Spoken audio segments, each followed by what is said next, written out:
new set draft because it really reminds me the most of testing for PT out of anything nowadays. That and Yep, set roulette are basically the most close to PT testing feelings nowadays for me. I don't know if the I same is agree with for. all of that. Yeah, it's kind of sad, but that's what they did. You know. Yeah, it's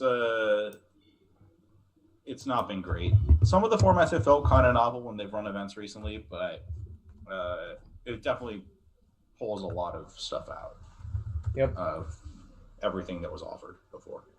Yeah, and I actually looked at very little of this set, so I'm basically going into blind. By this point, if we had been testing for a PT, I would have filled out like an evaluation, known what all of the commons are, all of the tricks for casting costs and everything. But nowadays, I don't.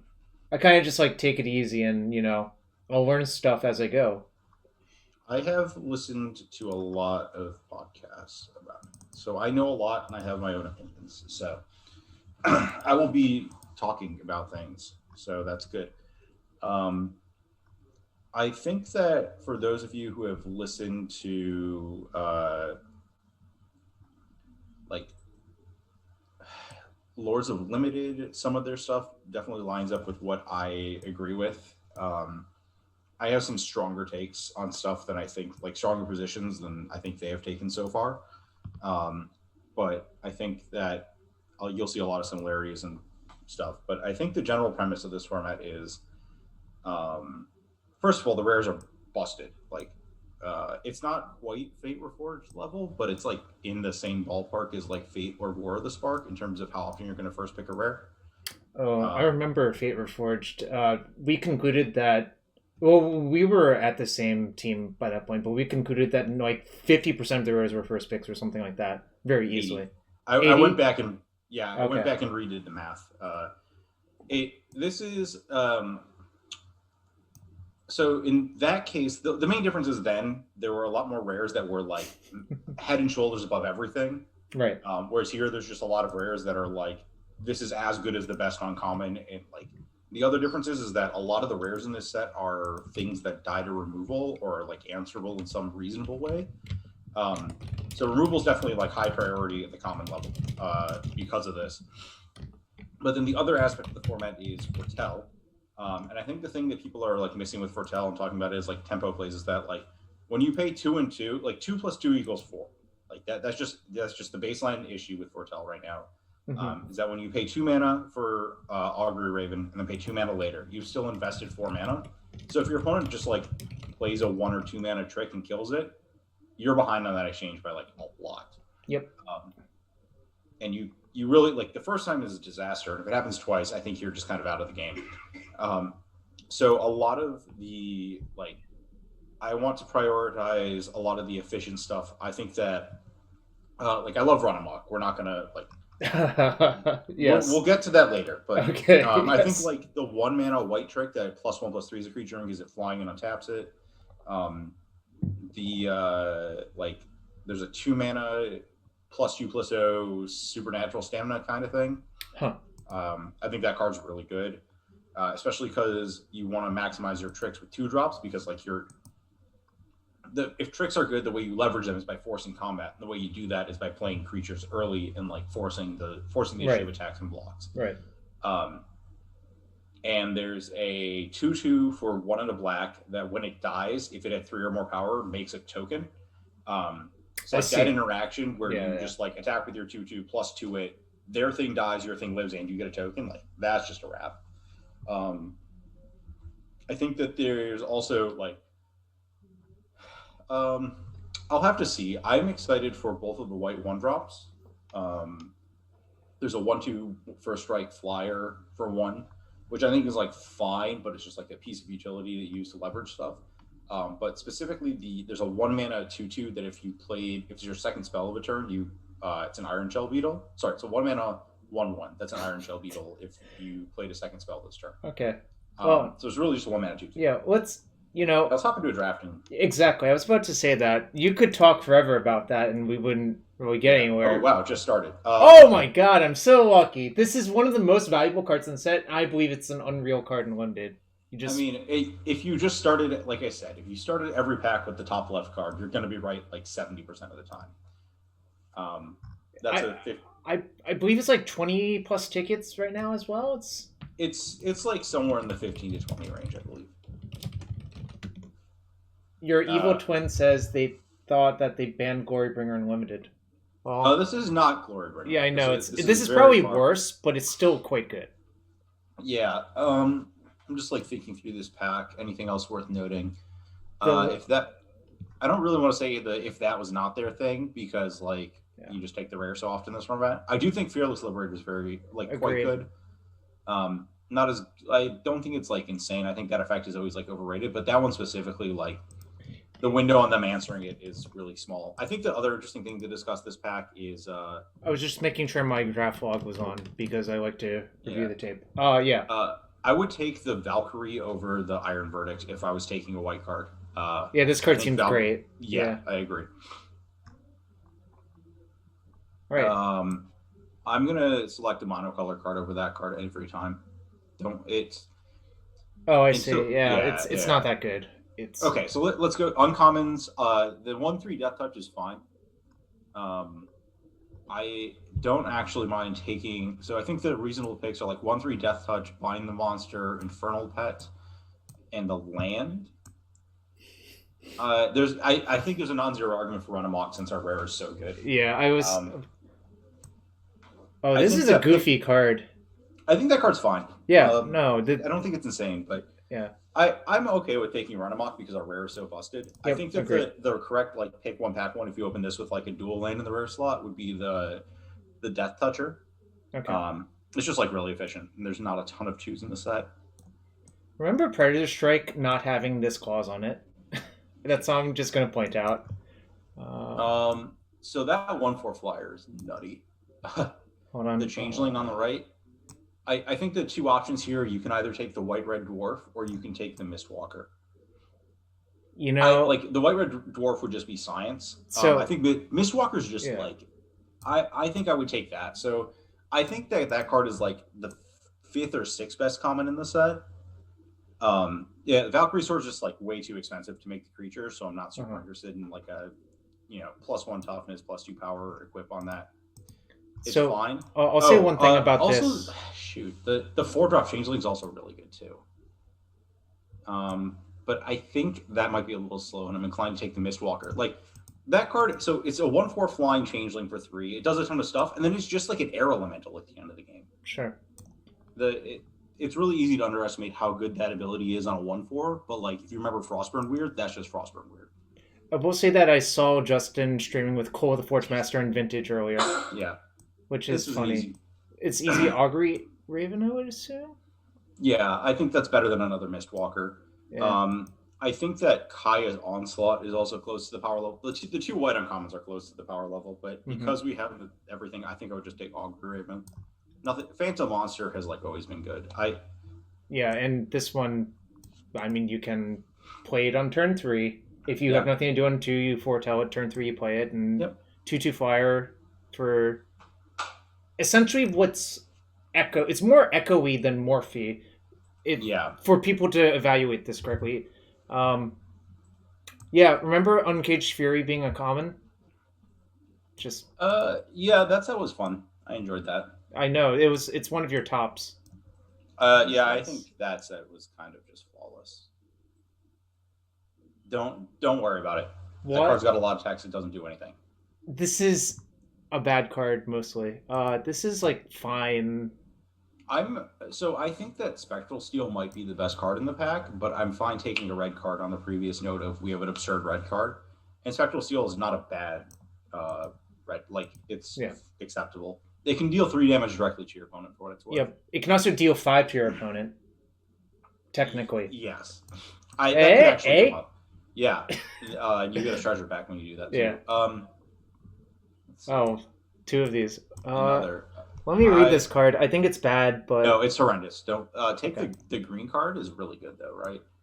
Oh yeah, isn't this like one of the best commons in the set? I think it's not like one of the. I think it's worse than it looks, but it's quite good. I think the black Foretell card is also pretty good here. And this one? I wouldn't take it. I think the green card's notably better, but okay. Oh man, this card also seems fine in the right deck, but It's just like the filler card that you pick up that you're always fine. Same with the 3/7, like both fine cards to fill into your deck. The lack of a snowland makes me want to ignore that Frost Augur. I want to take the Depart the Realms, the bounce spell. yeah. For those of you who are thinking about this card, I think this card's pretty good if you have like 5 to 6 snow lands in your deck. I think if 1/3 of your deck is snow, I think this card's pretty good actually. But Yeah, I think that's a tall order. I think that draw like it's dry Green Seeker at that point, right? And Yeah. that's great, but I think that's a lot to ask. Um, so I think that there's an interesting argument to be had here. I want to take a creature. I think I want to take that. Yeah. But since we are blue red, Glimpse of the Cosmos might be insane. We already have a giant. Do we? Yeah, it's called. Oh, right. Um. All right, I'm down to spec. I'm down to spec. Yeah, sure. I've never played with any of these cards, so yeah, is this card good? Yeah, I mean it's Okay. Pyroclasm on a land and it says scry. Like if a land sacked to scry 2, would that be good? This does more than that. Yeah. You're right. All right, just double checking. Nope. It's not horrendous, but so interestingly, 2 cards. I kind of want to take.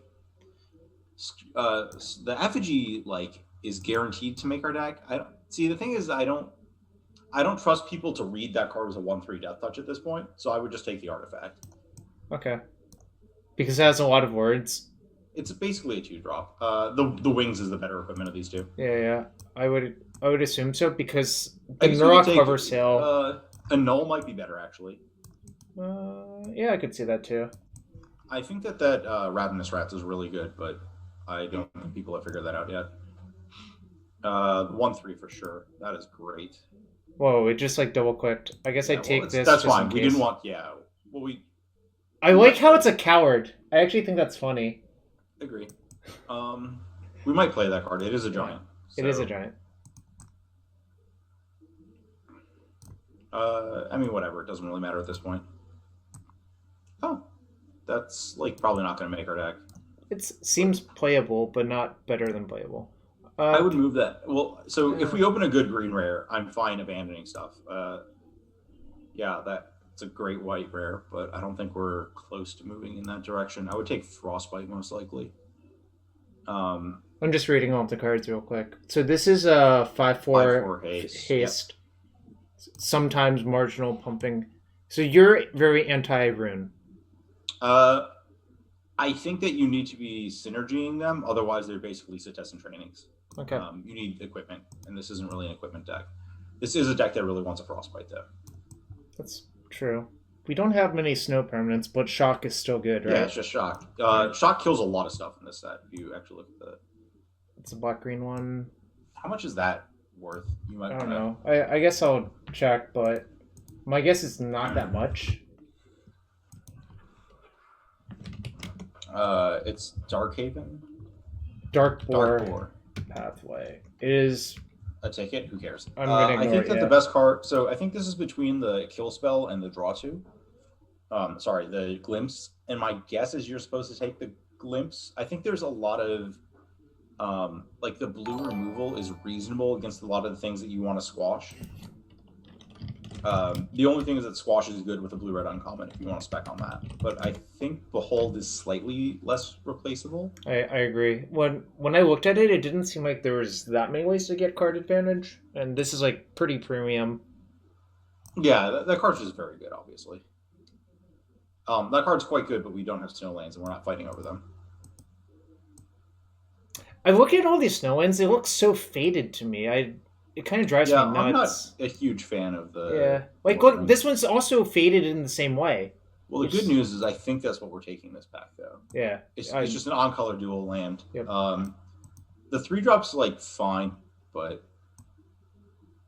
I think it's, slightly above replacement. I'd rather just take the on-color snow land that's, our colors and, gives us the option of splashing some snowy nonsense. Yeah, Fernando has a good point. All the Snowlands are, sun-bleached. Yeah. They're making it really hard to tell which one is which. Yeah. Do you know Brian Koval? Yes. Do you know his sun-bleached Force of Wills?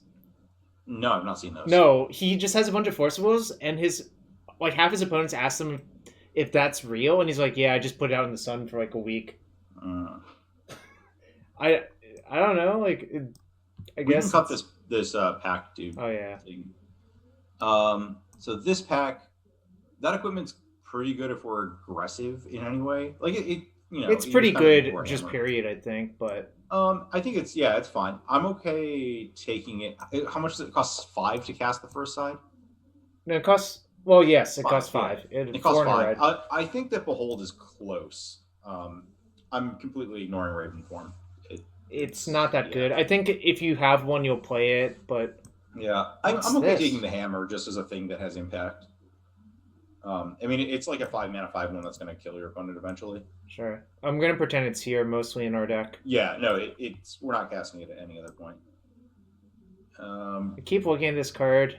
Seven's it's a lot. 7. Yeah, I don't want to get involved. With that. I'm okay with taking a Raven form here. Yeah, I don't think you want to fill your deck with this card because that's an easy way to lose, right? Yeah, for sure. Just it's the Casmina's Transmutation or whatever. That's yes, much better 3-drop than the other 3-drop. The other 3-drop is totally acceptable. Can I go on a rant real quick? Yeah. Do you think it drives me nuts that the previous set had party as a mechanic and there are no warrior? There's berserkers versus warriors in this set.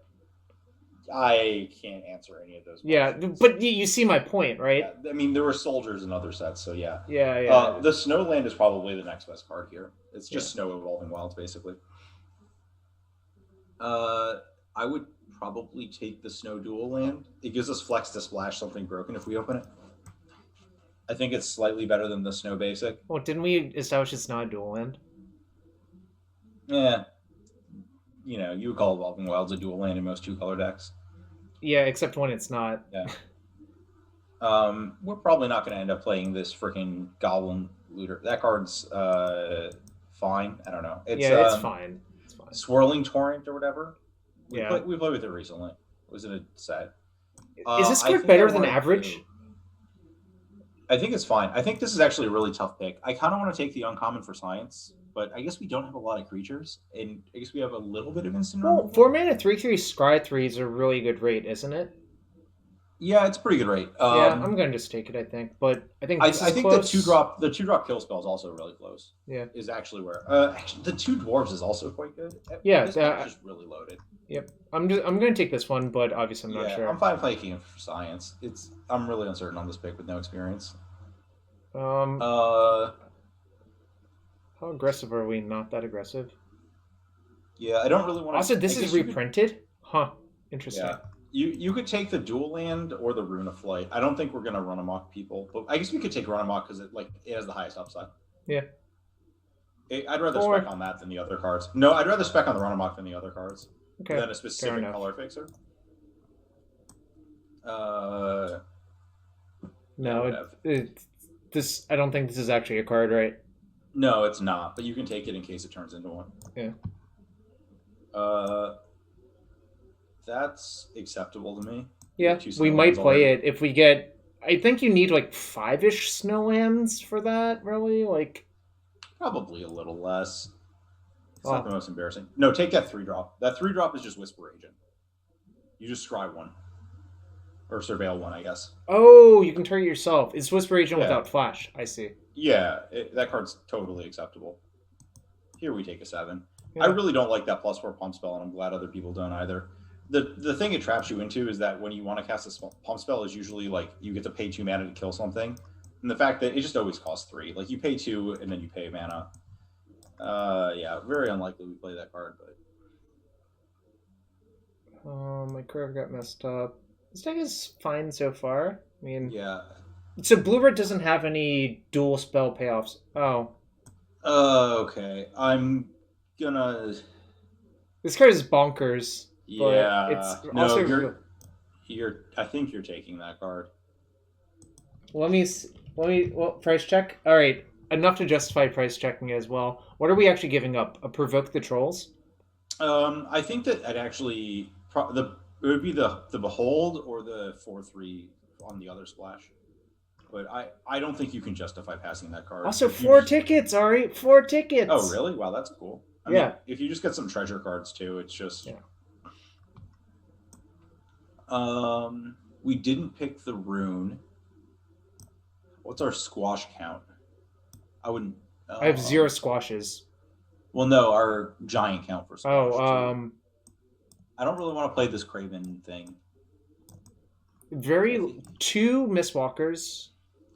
I think this is between 2 Mistwalkers is the answer. Beholder squash. What do you think? I really want to take the first squash, I think, but Okay, that's totally fine. I mean, there's also this. We're going to table something decent, I think. Yeah, I think there's value. Also, we can cast this off the dragon, actually. Great point. I wouldn't go down that road. But yes, continue. Maybe. Yeah, I'm fine with taking the squash here. Yeah, I would select that. I'll let you so if you just squash something, you draw a card? Yes. So this is the most natural curve ever? Yes. What the hell? Why? Yeah, that card's very good. Okay. Oh, I also want to go on my rant about strategic planning. Do you remember the first time this card was printed? It was like hundreds of dollars. Only 100s. Only 100s. And for those of you who don't remember, strategic planning used to be a vintage playable card. It did. And now it's sad. Now we have nice things instead. Yeah, now we have Knight's Whisper. Yeah, we're back to that one. Let's see. And that doesn't do anything. Don't worry about it. I'm just reading one of the cards. That Seize the Spoils is like a tormenting voice that makes a treasure. Oh. Yeah, I don't think you want the 1/2 trick in this deck, so yeah. I don't think you're going to end up playing that, but it's worth considering. Portal? Oh yeah, strategic planning was in P3K. P3K, actually, Yep. which is the one that's based on Romance of the Three Kingdoms, which is a novel my dad actually really likes and read in the original Chinese. And a lot of people have read it. I think Reed has read it in English, of course, because Reed. Yeah. I would select that card. So that card... It's Reverse Thundering Spark Mage, isn't it? Yes. I think that card's pretty good. I think the Haggy mob's also pretty good, actually, but... It's acceptable. I don't think it's notably better. Like, in terms of, like, big boofuses, I like that 6 mana 5/6 is also, like, fine. They're all fine. I would take... it's a 6 mana... Oh, no. No, wait. the one below it. Yeah, it's an ETB tap. But, yeah, you're taking the Shriek mob. Interesting. But the fact that it's Flash, actually, I think makes it slightly better because you can get in an attack when they're not expecting it. Yep. You can never ambush. I probably should take Find the Monster. Yeah. Easily. For those of you who don't know, you don't really want to cast this on a big thing unless if, like, I guess if you're at 20, you can cast it on a big thing. Yeah. But sometimes it's dangerous. Yep. Actually, do think this card's going to see play in other formats. It's actually a really good answer to, like, a lot of big creatures randomly. And imagine if you play this in your Death Shadow deck. Like, it's actually not that bad. And stuff like that, so... I expected to see play in basically every major format, honestly. It's just so efficient what it does. That's the blue-black land reanimate stuff. You don't really want it. Yep. I think I would actually take the Demolish. I don't think we have another Shatter effect. I guess we have a null. You could take a null. A null's probably better than Demolish. Probably. There are lands that you do want to kill in this format, like that uncommon cycle, but... None of these matter. You could take the... Wait, why does it have extra text on it? Don't worry about it. I'm gonna take this, I guess, but yeah, that's fine. The actual best card is Bound in Gold, obviously. Yeah, that card being in the pack is kind of wild to me. I guess white was kind of obviously open pack one, but this tabled. Yeah, I'm okay with taking. There's also a Snow Mountain, which would be kind of nice, but I'm fine with just taking another interactive spell, especially because yeah, I think we should just. I'm gonna cut this blue. Yeah, no, I agree. The interactive spell with your giant is pretty good. I would take the dwarf suspend card. I like you called it dwarf suspend because that's much closer to what it actually is than anything else. That's a fine way to wall stuff up. Or dwarf echo card. So open the Omen Pass would let you cast Coma, but I'm not really into that. No. We don't need to do that. Yeah, I'm okay with that. I don't think you're playing all three of them, but you can cut the worst dual land, the one that doesn't always make two colors. Yeah, this one's much better in our deck. Just throw that 1/2 in the sideboard. It's Zolpart Duelist without the extra text. But it has toughness. Yeah, I'm not sure that actually matters that much. That 6-drop might make the deck. It is a giant. Is it? Yeah, what else would it be? Oh, I guess that makes sense. That's wild. Oh, I guess no one's blue black, right? You have to. That's going to happen a lot in this format because those basically cost like CCD. They cost double of each color to activate because like they make a blue and then they cost a blue. But they're really strong. Like well, I mean the blue. I'm not actually sure how strong this one is, but it's like such low cost to put in your deck, right? I think it's really good. I would not be interested in playing these Runamots with so few creatures. Yeah. I'm getting them out. You can move Scorn or the Effigy down to the 2-drop slot just to look at stuff. Mm-hmm. And realistically, you can move that the Dwarven Suspend card kind of as a 2-drop. It's one of the ones that like it's really hard for your opponent. The thing I like about that one is like, especially in this deck, because you're not really like you'll kill your opponent if given the opportunity, but you're more interested in like taking a position on the board. Mm-hmm. And that is one of the ones that is extremely hard to get negative tempoed on. Like it's just 2/2 like what like you paid 4 mana for it over 2 turns, but like they can't kill them both. I'm super skeptical of the stupid Fissure Wizard card, the 2 mana 1/2 or whatever. Yeah, we have 5 giants by the way, but I think that's acceptable for this card. That's a really great number. Because you can just wait to recast it anyway. Yeah, no, it just makes your next giant have an anticipate attached to it. Let's see, what do we got on the board? Well, this is 17 lands currently. I wonder if we want 18 actually is my actual thought. Well, so that Dwarven Hammer's a 5-drop. So in terms of this 18, so I don't love Run Ashore for what it's worth, but oh yeah, we could cut this. I'm not attached to it. I don't really want 18. I don't know why you'd want 18 lands though. Like your colors are good because you have 2 duels, right? Yeah. And your curve doesn't really go that high. Do I want to play this Pilfering Hawk? Probably not. Only 2 snow lands. Maybe Seize the Spoils?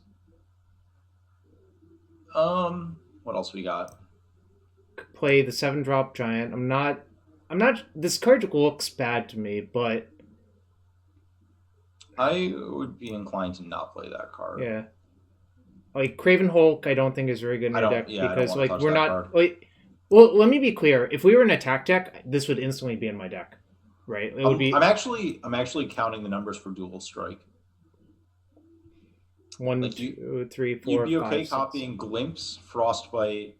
Oh, actually, Raven Form, Provoke, and Behold. So it's everything but Squash. Oh, you actually have 7 things that you want to copy. It's everything but Squash. The Dwarven Reinforcements is really good to copy too. Oh, okay. Maybe we just play Dual Strike. I would love to try that. I don't want to copy Depart the Realm with it, but everything else I'm totally fine I'm also not thrilled about copying this with it necessarily. I'm fine with copying it. Well, it depends. I guess if we're getting 2 big creatures, that's a pretty good rate. You also have the Mondo combo. You have 2 1/4 flyers. Is that really the Mondo combo? Yeah, that literally is the Mondo combo. Okay. If you have the flyer, like I'm just checking to see if there's anything else we should do. I think it's just Run Ashore versus Dual Strike is the last No, card. I don't think I need this. Like 6 is so much. Like who decides where the card goes? I think your opponent does. Yeah, it's like Plow Under. Is it? I have to check the text on Aether Gust. Yeah. This is the same wording as Aether Gust.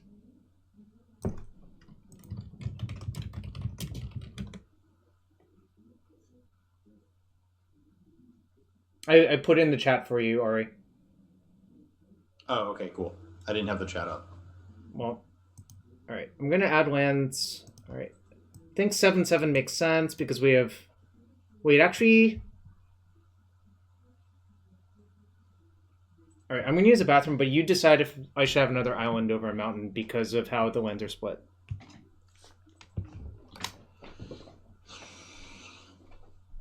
You should play another island.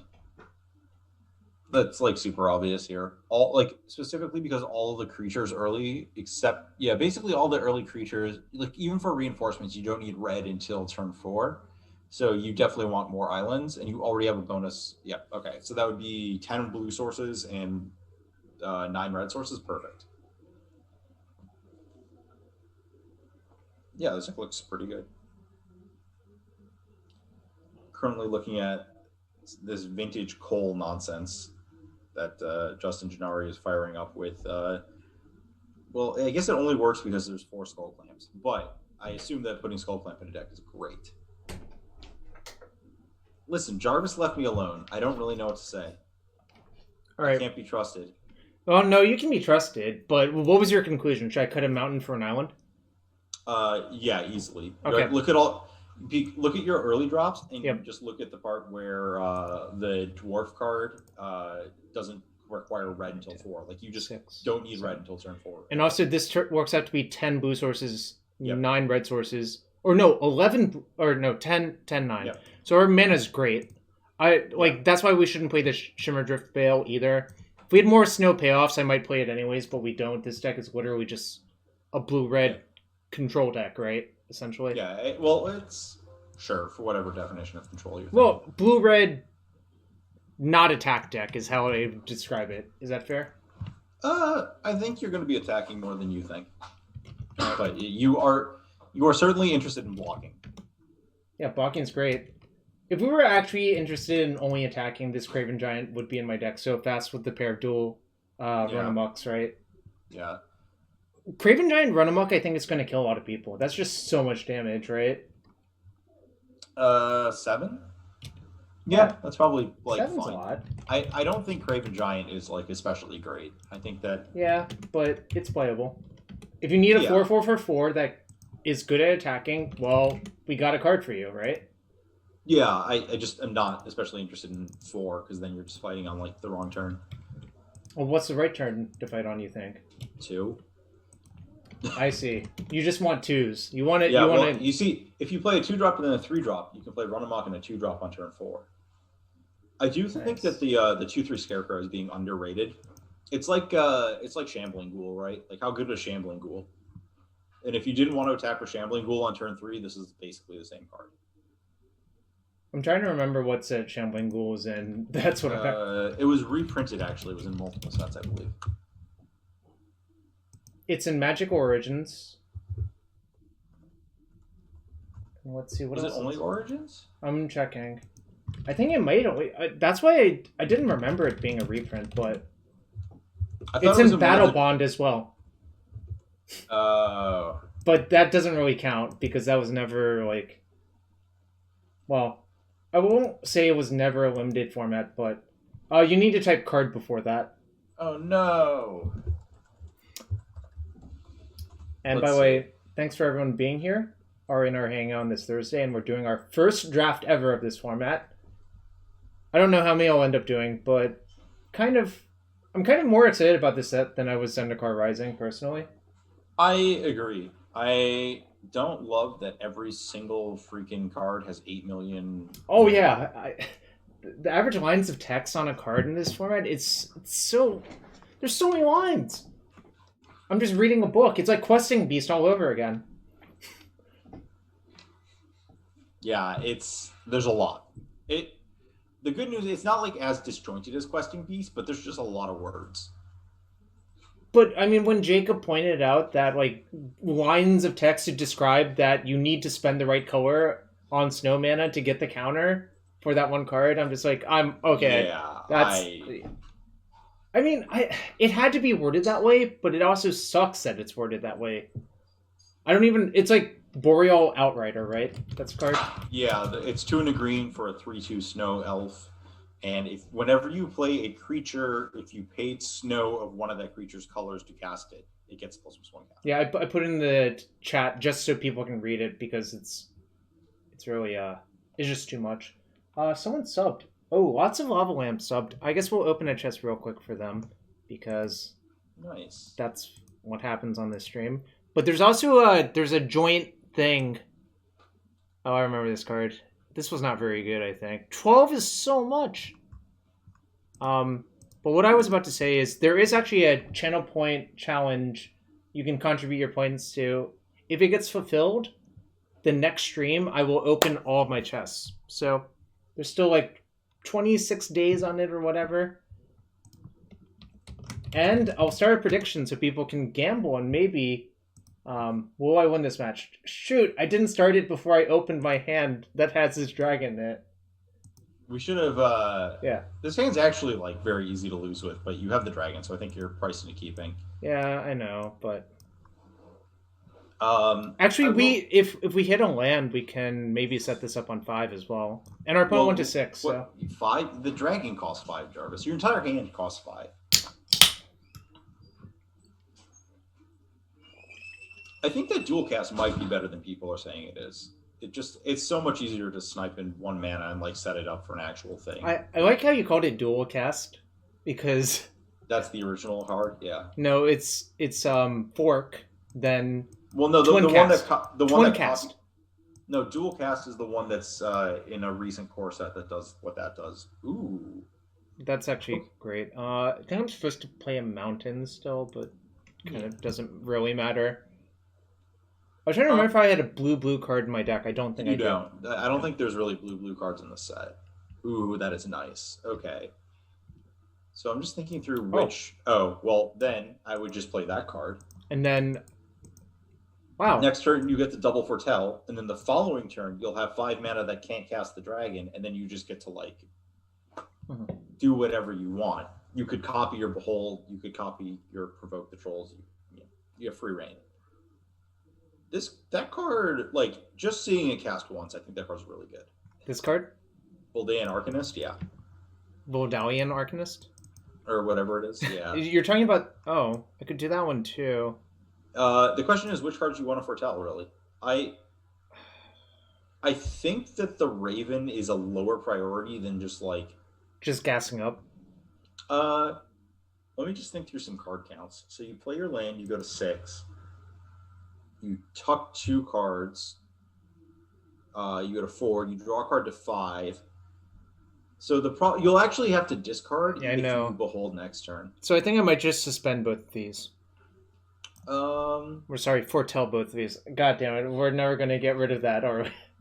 Yeah, that's fine. You'll hit your lands, then you can dual strike later on the provoke. I'm okay with that.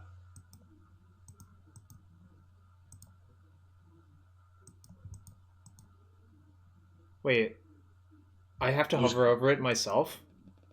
This is horrendous design. It should just, like, show me, right? Isn't that how Morse works? You had to hover over them? True. Wait, but now it's fine? Wait. Don't hover. Alright, our opponent conceded. Are these revealed? I assume they're revealed, right? At end of game to make sure? No, they are. That's a good question. They probably have to be. I mean, you'll find out eventually. It doesn't have it in the log, where it used to have this card is Skirk Commando or whatever, you know? Interesting. Alright, our opponent is black-red concede. Yeah, I don't... I would probably just continue, but it's worth noting that the neg-2 nego might be good if they're going down the road of the 2-2 and pump spells. Which card? The 2-2 that when it dies makes a thing. You can shrink it out of range with the Zulaport Duelist. Oh, I see. It's certainly a bit too cute, but it's fine. Yep. So y'all, wait, did everyone literally gamble on me winning? Yes. So literally no one can get paid out because there's literally there's no equity to be gained. 400k points for open all chests, Jarvis? But it's a group effort. Instead of one person having to acquire 200k points. You see the difference, Ari? Let's see. Yep, this sounds like you're just absorbing points from the economy. Yeah, that's an easy keep. Yeah, I am the Robin Hood of channel points. Yep. Oh, our opponent's trying to kill us. That's fine. We have a 1/4. Yeah. Yeah. Next turn, we'll just leave up Depart the Realms. Possibly just use it as tempo, given that it looks like our hand recovers pretty quickly. Yeah. So you want to burn this most likely. Most likely, and But I don't want to foretell it. I think that the 2 mana on turn 2 is a better use of our mana than like tying up a mana later.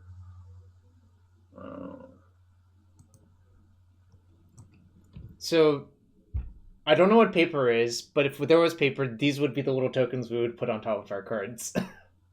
Yep. You remember that with the... Oh, okay. Now I really want to use it because this is such a natural curve, you know? Yeah, it will, like, specifically, like, you're actually set up to draw a card off your Flamed Tongue Kavu's trigger if you kill the X1 there. Oh, wow. Yeah, that 3/3 is looking nice here. Oh. I was about to say, why does this have that ability? That's a perfect thing to bounce. This is so convenient. Oh, yeah. I had to read it. Wow, this is a pretty good card, though. Yeah, it's reasonable. I don't think it's, like, insane, but... Yeah, no. I mean...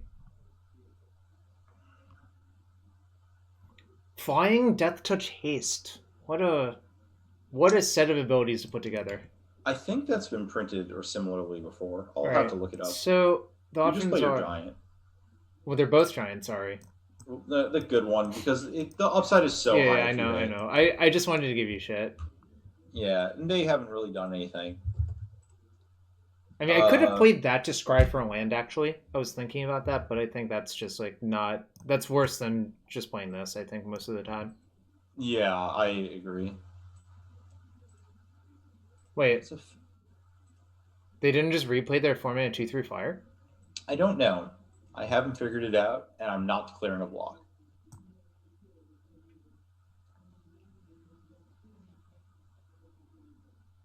I guess that is the first creature with Death Touch and Haste on it, aside from like the first mono black creature. So I was thinking of something else. I'm wondering if I'm supposed to lose 1 life on the spec. Oh, I would lose. It saves you a life in blocking, probably. So I would snap keep that. I'm gonna. Okay, I have to make sure I was doing it right because that's all right. I think I have to cast. What? No, a land would be super nice though. Yeah, I think you glimpse and then you can flashback glimpse if you hit. Well, I did hit. Yeah. I'm just gonna take Island, obviously. Yep, and then you're. Well, now the question is. I think you want us to foretell your card. Yeah, that was my instinct as well. If you have more giants, you're good. Yeah, this worked out fine. You paid a life to save a life. Well, they didn't even check us. I think actually what they should have done last turn was just attack with their creature first and see what happens, right? Yeah, you can't block, so... Oh, well, here... Oh, now I'm not blocking, I guess. Yeah, I'm thinking through if you... you might actually have enough cards that you care more about the life. I don't think so, but... Not blocking here costs you 4 life, right? But no, here's the one other thing I want to point out is if we get 3 giants, this will kill that, right? Yeah, but your deal 3 in hand also kills it. Alright, so you want to just...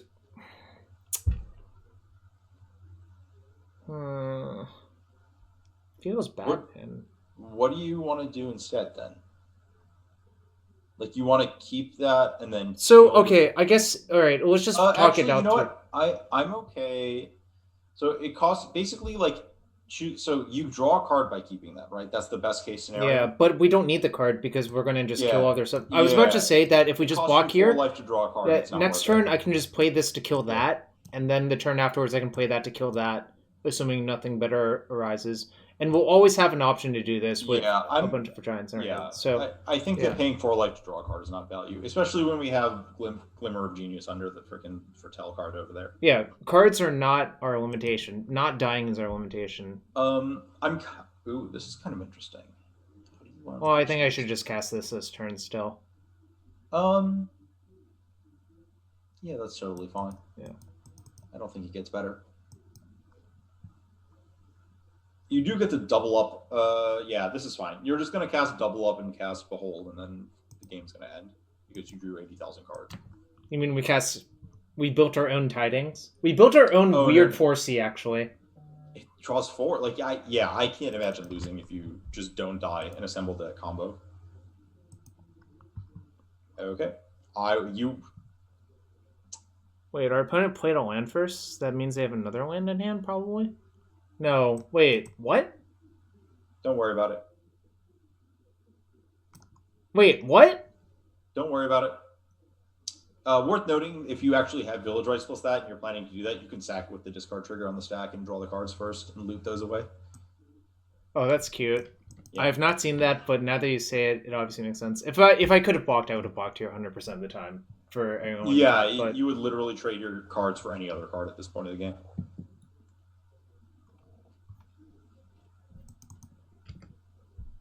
I think you flashback your thing first. So I was about to do that, but then I was thinking, well, what if I foretell this and just play one of these two? I kind of want to just kill that 2/3. I don't think it gets better for your provoke, right? So I think that your best use of mana is that, and just put your opponent on the back foot of having to do stuff. Oh well, I guess we can get more gas. Which I'd probably just take the kill spell over the well, so the issue is if they play a big creature, do I even Yeah, so let's that's say play fine. 5. Okay, I guess if we're they fine play a taking creature 5. that you can't block down, you just take that. You just want to take bind. You have so many cards locked up that all you need to do is just exchange cards. All right. I'm going to cast it now because of the supernatural stamina. Yeah, and I think technically you should have attacked first, but I don't think it matters. I don't think there's a right combat trick that boosts toughness on a non-attacking creature. It's only run amok for attackers, right? I believe so. I'd have to double check. I don't think there's any others. Well, see, this is the scariest time because we don't know. There could be something weird that would have made it correct for me to play it on their turn. I mean, I would still cast it on our turn because, if that removal spell fails, you are in such bad shape. Oh, shit. Ooh, that's pretty bad. I have to take the damage, huh? Yeah, I think this might... You have a 4/2, so this might be a... I mean, you see what you draw.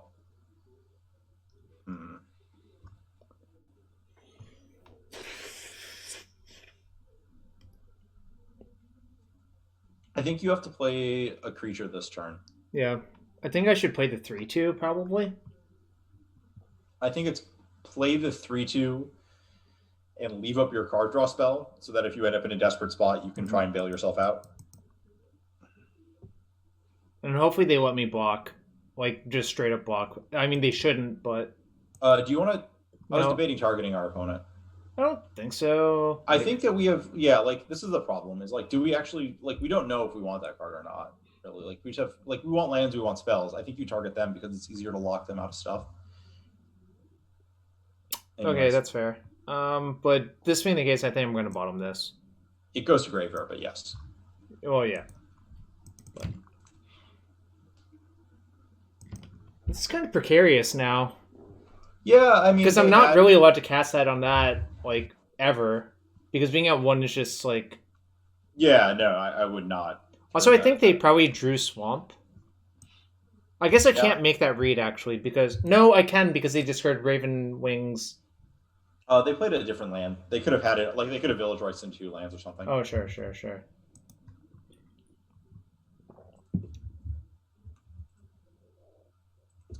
I'm actually looking up what instance they could have in red. That pump a creature. Well, it's mostly run amok, but... technically, the open the Omen Pass nonsense does it. Should I just double block to save life in case if they have run amok? Well, 9 minus... Yeah, I should. Right? Yeah, I'm okay with it. Yeah, I don't It also ensures their thing dies if they have run amok. Exactly. The numbers work out. I'll go to 1, I think. Yeah. No. Yeah, 1. Well, that's much worse for me, but whatever. That's fine. I mean, it happens. They could have just done that before blocks. So, this is exactly what would have happened at that point. Yeah.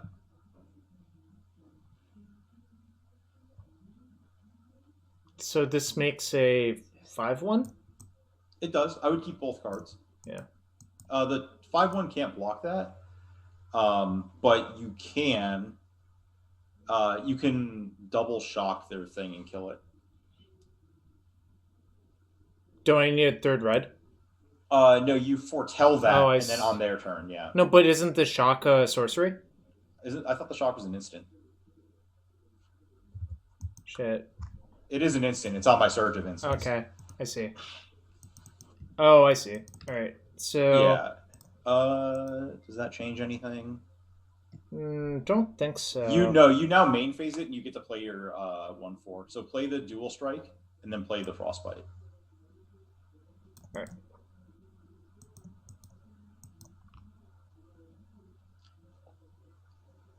The card situation is still pretty good for us. It got a little more precarious, but it's not the worst case scenario.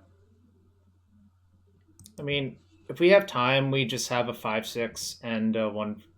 Yeah, and a 5/1. Like, I'm not worried about winning if we're not getting killed within the next turn cycle or two. And we have an air elemental, obviously.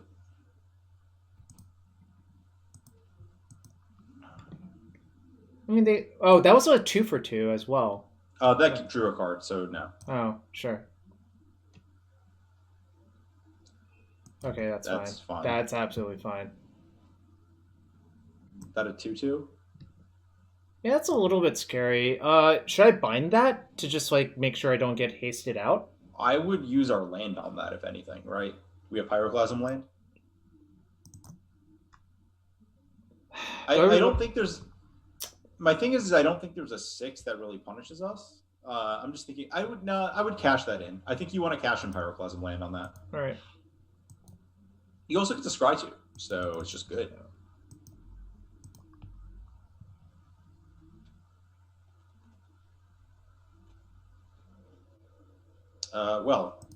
Let's see. Do I want the land? I'm just making sure. Probably not.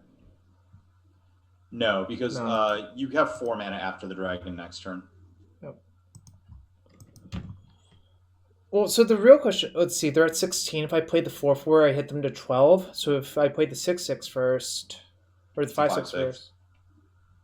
I guess in all scenarios, I'm really supposed to play the dragon first, aren't I? Yeah, because if you attack twice with dragon, you have 8,000 mana and get to cast your entire hand. Did they draw something? Sure looks like it. Oh gosh, that's a fiasco. Well, no. I mean, I have to go to 1. Now I think I just play this to block. I agree. They have a lot of haste creatures. Is this normal? Doesn't feel like it, but I mean... Hold on. There's a reasonable number, right? So there's 2 commons. There's the 2/2 that grants haste and a 3/2 with haste. There's the Rune and the Doomscar Titan at uncommon. There's a rare, and let's see, in black there's the uncommon, and that's it really. Okay, that's pretty bad. I think we're dead then, right? Like, we can draw our own.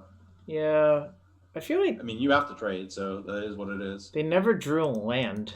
Like, I think if they have draw a few lands in a row, so... Oh, did they? Does this do it? No. That's sad. I really did not think we were going to lose that game. Our hand was excellent. Yeah, I mean, we just took some bad hits sometimes, and it happens. Yeah. All right. To game 3, chat. Now everyone's regretting not betting no.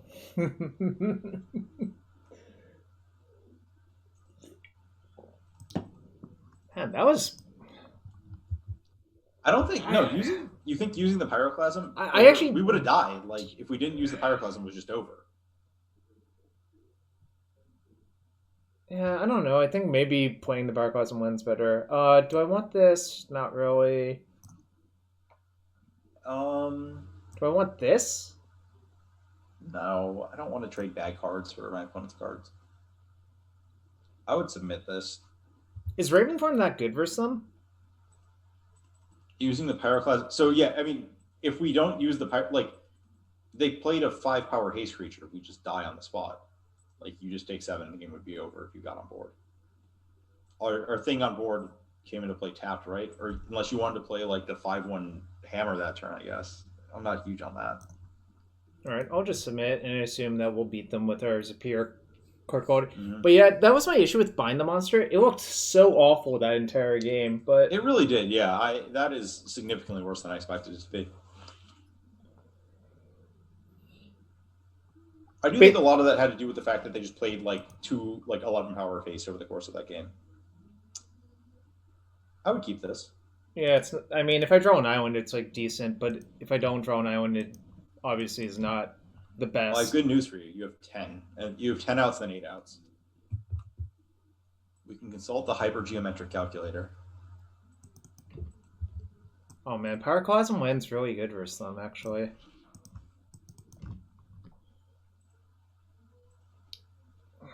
What if we take Bind over? I'm trying to remember.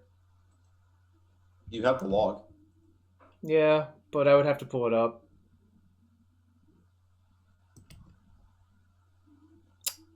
Uh-oh. This is getting unfortunate. Well, there's good always... news is they spewed a card on a 1/2, but... Other good news is, if we go 0-2, I'm definitely happy to just try again. Yeah, I agree. Well, we could have played the... Yeah, no, that's probably right. You probably could have played the 5/1 and then bound the 2/2. That might have been correct. That's what I was thinking about last game. Alright, this cannot kill anything. This can kill something. Yeah, I'd probably just fire the Provoke and just try to get either of our other creatures on board before going down the other roads. Specifically because if you draw an island, you get to go Mistwalker plus whatever. Should I wait to see if they equip? Yeah, I think I'm okay waiting in this spot. I think that the reason that I don't care about waiting, don't do it in attacks. Like, you have to do it at the beginning of combat. I know. But I don't care if they supernatural stamina the stupid thing. What did they... Oh, gave it first... Is it Death Touch? Whatever. Okay. So this is like what runes are designed for in this format, I guess, right? So they now have the ability to give anything Death Touch and Fly. Okay. Well, right. Congratulations. You consume their entire turn.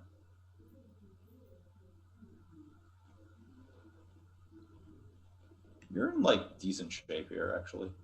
A land would be good. Well, an island would be good. Any land would be fine. Yeah. I would accept. All right. I kind of want to just drop the hammer. Yeah, I think so, too. The only argument for not dropping the hammer... that's a zombie wizard? Okay. Oh, yeah, these are both wizards, right? Yeah. I was just checking that if we drew another land, we could do both. But so actually, the argument against dropping the hammer is that the Pyroclasm land is close to... We don't even have a second blue for it right now, either, though. Yeah, right? I mean, you can hammer, whatever. I guess hammer's like gonna... Their creature sucks. You're just gonna race that creature. Yeah. If they like equip attack, I would just bash them for 5, and I'm gonna be thrilled about it. So it's a swing of 4 versus a swing of 5. So it's not like you go to 14 to 21, and then this is fine. What is that? That is some... Oh, it's something I just have to kill. That's it. Well, interesting. I think I just played Mistwalker and Squash, probably, right? Yeah, I think you might just want to attack, though. Oh, and see how they block? Sure. Yeah. But yeah, you should main phase at Squash. Oh, yeah. Okay. Perfect. Fine with that. We now have Loxodon Warhammer sitting on the battlefield. Oh, but it's missing the most important part of Loxodon Warhammer. The elephant? Yes. No, the lifelink. I think it's the elephant. I refuse to believe anything else. Wow. 2-mana deal 6 is... What? What the hell is this? What the hell? Our opponent just... Okay, anyways, continue. Draw a land and you'll be fine. That was not a land. So, how do we handle this? Do I just bounce it?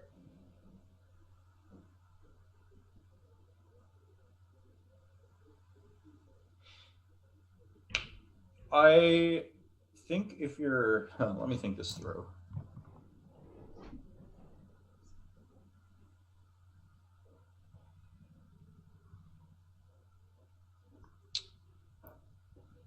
I kind of am wondering if you just hammer up your Mistwalker and battle them. And then just play like this. Hammer costs 3 to equip. You can battle them and then like bounce their creature and just like go on this crazy aggressive line. Okay, I'm fine with that. Actually, we sort of have the edge in that racing scenario, don't we? They do have the equipment that gives Death Touch, but all of our stuff is just a giant trampler. So I'm supposed to leave this up? Hold on. Yeah. Wait, do I even care if this hits me like once? Probably not. Well, why don't I just play this? That's fair. Yeah. I'm okay with firing that. Yeah, no. I don't need to do this turn. If they spend like a turn or two just like attacking and making this They bigger, also might put themselves in the spot where they like put like block with and you trample over for lethal. Yeah.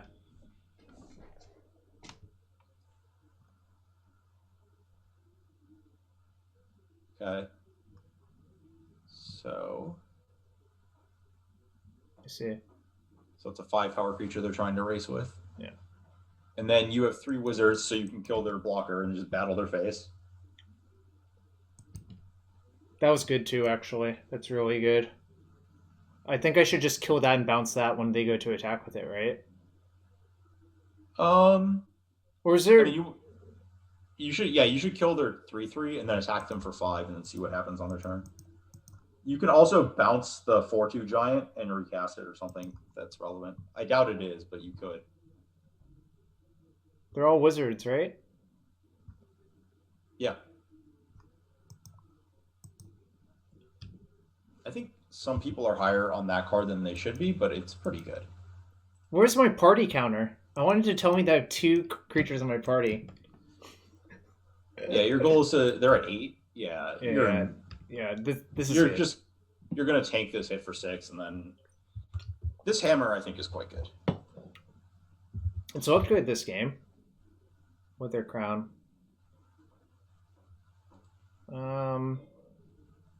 Targeting that? Okay. You let it resolve, it doesn't matter. So 5.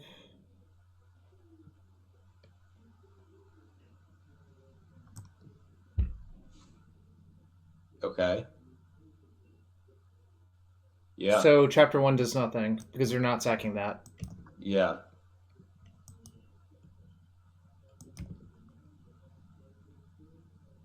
So I guess I just bounce this because they've done all this pre-combat. Oh, I guess I let them eat a creature, right? That's what that does? It exiles a card from your graveyard. Let me think this through how this works. Does it matter if it exiles that from my graveyard? No, I do think you want to bounce it, so it's fine. Do I want to sacrifice this? I think I don't because they have a bunch of haste creatures, right? Well, my opponent conceded, so like we. Yeah, I ate for. I think I would not sacrifice it, but the basis is actually that you could move the hammer to it and spread to have 1 power across everything because this attack is for 7 and it puts them to 1 life. So 4, 5, double pump, 6, 7? Yeah. But it didn't matter. Our opponent didn't want to play after Unsummon happened when they tapped out like that. Yeah, worth noting they also did the kind of... It actually may have been right to wait a turn on the Unsummon because they have both players discard a card. So they actually draw their Hellbent. They draw a card, immediately discard it on their main phase, and then when you Unsummon again, it's like... I guess the other Unsummon's clean too. It's all fine.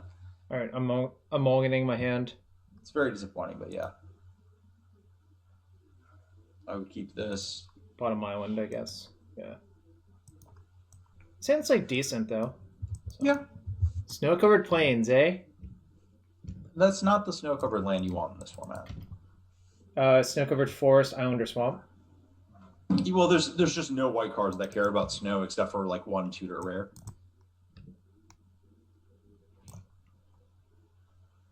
It doesn't really matter. I'm not going to worry about it too much. Probably, like, if you're advanced enough in this format, there's probably a correct land to play, but I don't want to think... I guess Island would be better because we could bluff double 1/2 flash. You got me. Yeah, but I mean, like, whatever. It actually doesn't matter. Oh, shit. That's fine. They have to spend mana for that.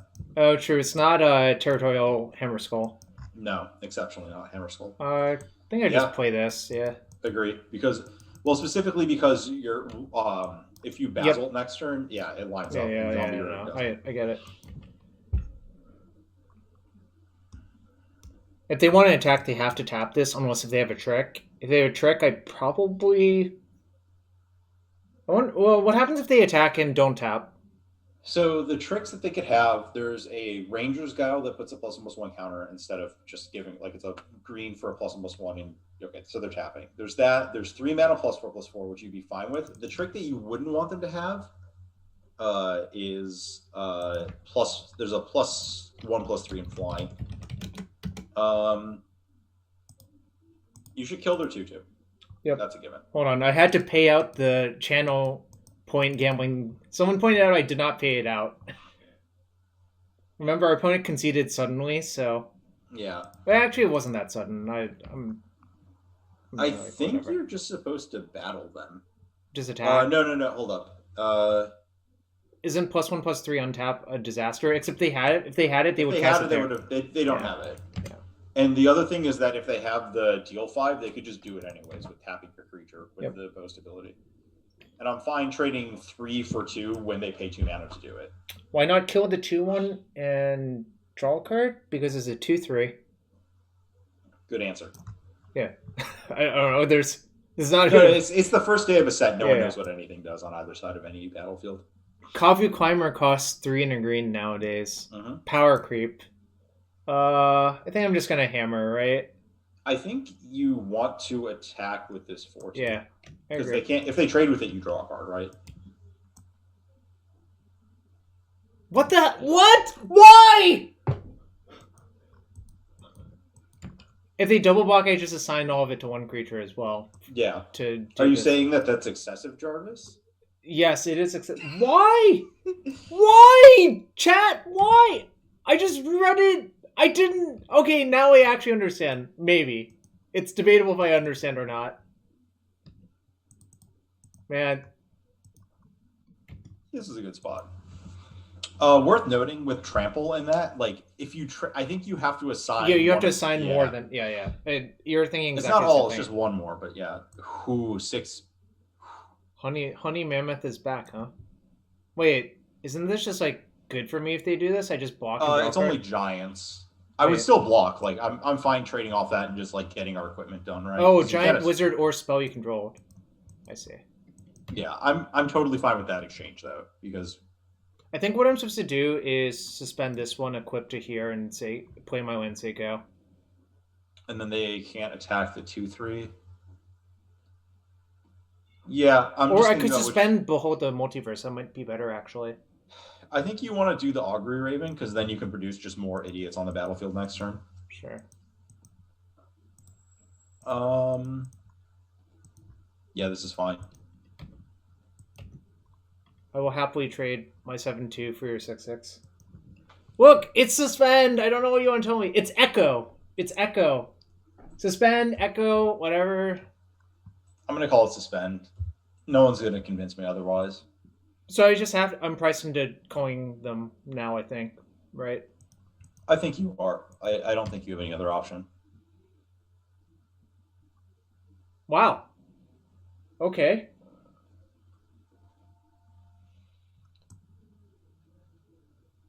Huh. So...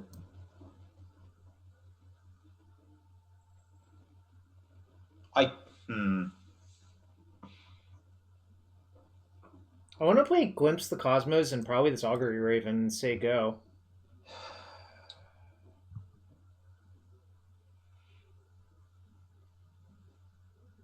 The alternative plan is to suspend this and then like play that, but you could suspend that. You could do all three, right? You could suspend your Behold, play the... You could actually just play the Augury Raven and then just cast the Behold. I like that.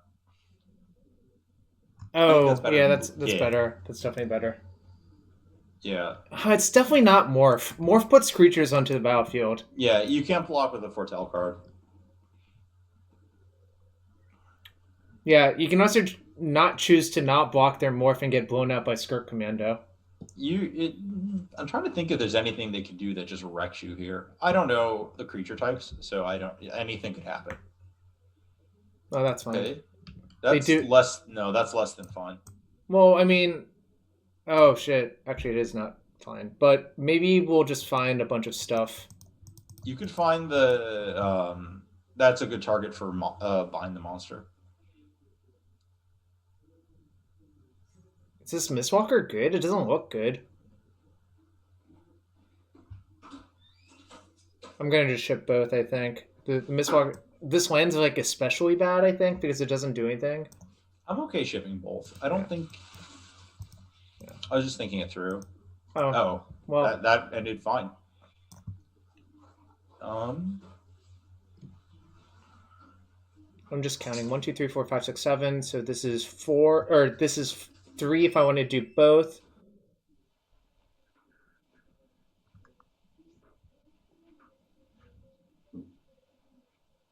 What do you think? Kind of like saying go and just playing this big Boofus. I don't know how much I like that. I guess you got to deal with the troll somehow. Well, yeah, that's kind of why I want to do it, right? Yeah. Yeah, I guess that's okay. I don't love it, but... It also might just make them too afraid to attack with anything as well. This is only for angels or clerics? Mm-hmm. It'd be unbeatable if it was for everything. Yeah. I'm just thinking of like Wall of Reverence, you know? Yeah, that card was also unbeatable, though. We called it the unbeatable wall. Whoa, what the hell? Oh, it's when it dies. Don't worry about it. There's not a lot of them. Unless they have another Lindworm, most things are, oh wow, your opponent just had the fear. Yeah, I told you. People just don't attack. No, but Wall of Reverence was a 1/7. No one could attack into it. Or 1/6. It would deal me 4 damage to do it to that. Which I think is fine. I'm just thinking through how you want to handle this turn after that. I think I'll cast this first and figure it out. Yeah. I don't think you do, actually. I think you just want to 3-2 Fate Seal them, leave up the bounce. Like. Oh, I see. I see what you're saying, yeah. Just make sure nothing goes wrong because we're pretty far ahead. Yeah, exactly. Yeah. If we get to Glimpse, we're very far ahead. Because we're going to get to look at our top 6 cards and take... Or, you know what I mean. We're going to see 6 cards. Yeah, we're going to cast Dig Through Time. Why do you exaggerate? It's not Dig Through Time. Yeah, Glimpse of Cosmos is discounted on Flashback. A friend of mine was excited about playing in Legacy, and I'm like, it doesn't seem that good, really, but, you know. If you have Mutavault, it's probably fine. I guess that's not a Legacy thing, but... No, it's good with Uro, though, but everything's good with Uro, so... Yeah, we're Fate Sealing them, right? Yeah. I don't, like... I mean, I'm going to look at so many cards, why would I do anything else, right? Yeah.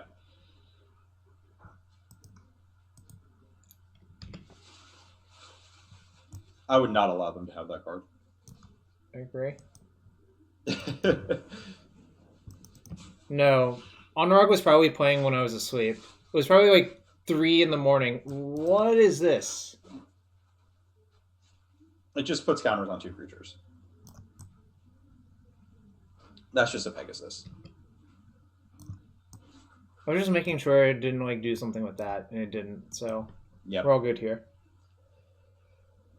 I think next turn you can actually shove this 7-2 at them, and then move the arm. Or I guess you glimpse and see how your life goes.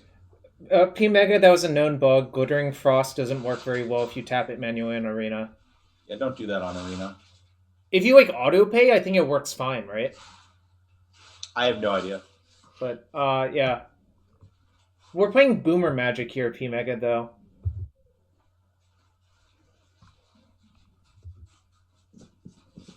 Did you see the Warrens made swamps yesterday? I did. Did they tap for mana, or were they just... They were swamps, and they were 1/1s, I believe. Are you sure they weren't just 1/1s that showed up as small? Yeah, maybe. Oh, P-Mega, that's horrible. I'm sorry that happened to you. They were not swamps? They were just visually... Oh! Actually, that's sort of okay, then. If they're just, like, visually... It's like the German Walds. Or the Skeleton Force, or whatever they are. See, it's really simple. Oh, they're probably just Walds in disguise. That's what's going on. That's not the... what's the German word for swamp? I don't remember. Do we have any Germans that can tell us what swamp that was that had dredge skeletons on it? Wish I knew. Someone on Twitter says it also happens to all creatures from Time Spiral block in Momirvig. How would they figure that out without trying it? Ari appreciates a good Momirvig. I do. It's been a while. It's also been a while. The Arena Momirvig is not good. Oh, it's Sumpf for swamp. That's right. And Bayou, I believe in German, is Mangrove Sumpf.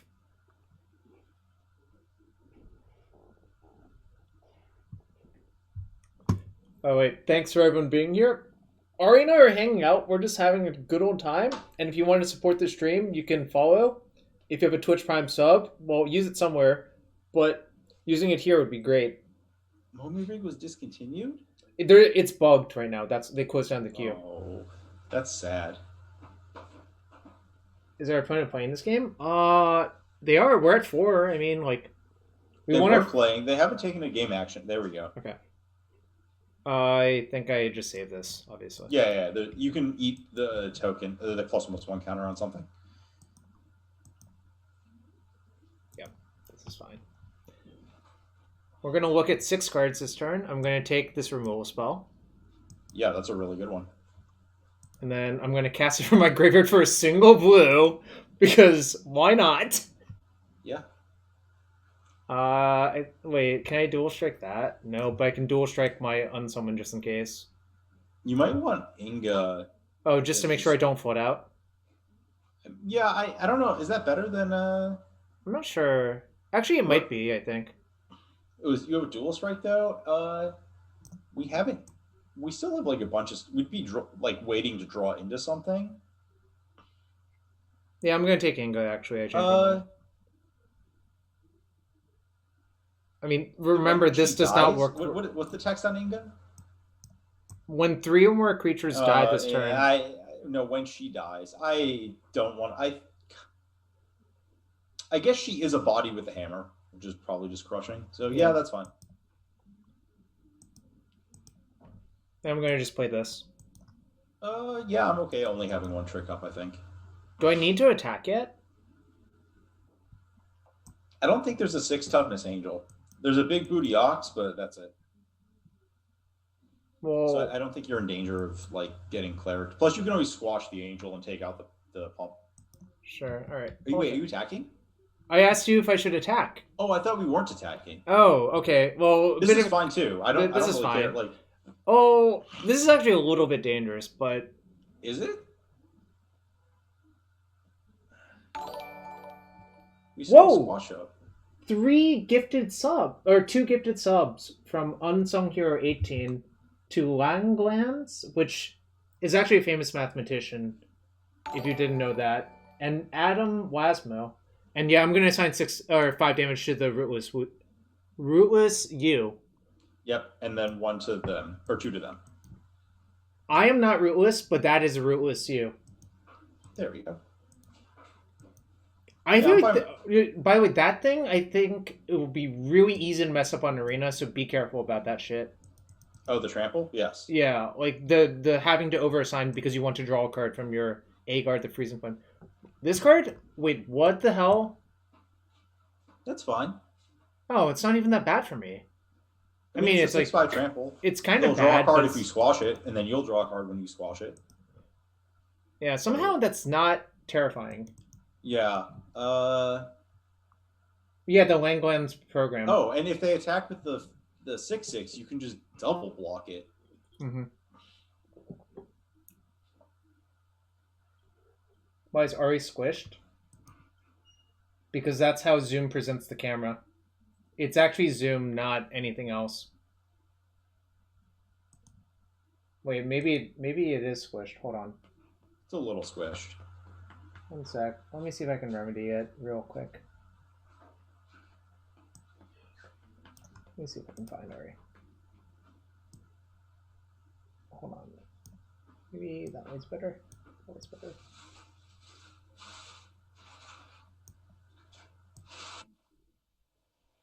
In the wrong layer, but we can fix that.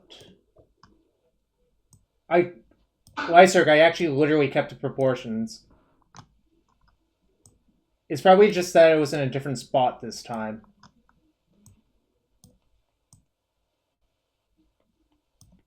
Yeah, don't...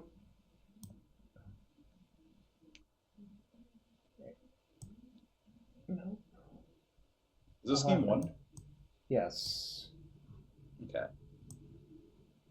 They're playing their mythic rare. It's just a 6/5. Yeah, it's just a 6/5. I think we're. I think you do have to kill it because like you're still gonna want to target their stuff with things. But right.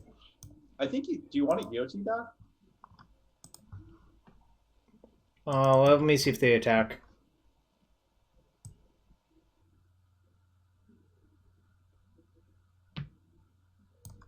All right, I made Ari bigger, and hopefully we'll see a Zam at some point. I think I just have to kill it, right? Yeah, I was just thinking through like if you drew the deal 3, I guess this is fine. Yeah, I think you just have to kill it.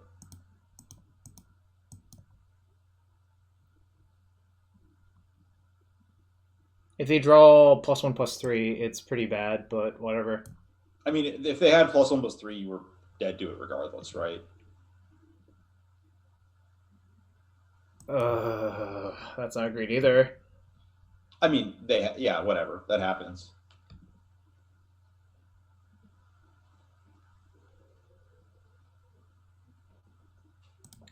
Yeah, but we don't need to see Ari's name there. We see Ari's name in a different place. Plus, everyone knows what Ari looks like. I would just play that and see what we scry into and then think about how this game's going to proceed. Yep. I can use this to cast spells, right? Yep. Mm-hmm. They do get to draw a card when you use it, but...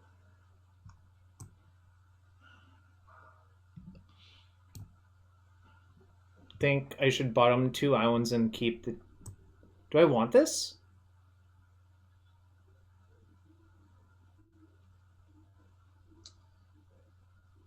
I think so. It's just idiots to put your hammer on, right? Yeah, that's true. I'm okay playing the effigy and just max toughness on blocking. Yeah, like if I'm doing this, I'm just planning to shove on blocking, obviously. And if they have something, we can at least, counterspell their trick. Yeah, this is a okay spot. We're in trouble if they can kill our flyer, but that's about it. I wonder what happens if they use this. I don't know. I haven't figured that out. We trade flyers. We bounce their other flyer. Yeah, it looks fine. It's not great, but it's not the worst. They draw a card off of this exchange. They can replay this turn? That kind of sucks. I mean, you just declare blocks on the 3/3 and see what they do. Yeah.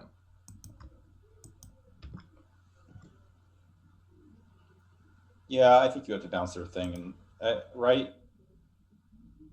Going to 1. Going to 1's kind of unsafe. Yeah, I'll just bounce it. Yeah, and that also stopped the 3-life gain. And then I think our game plan from here is just to like crank at them with the hammers.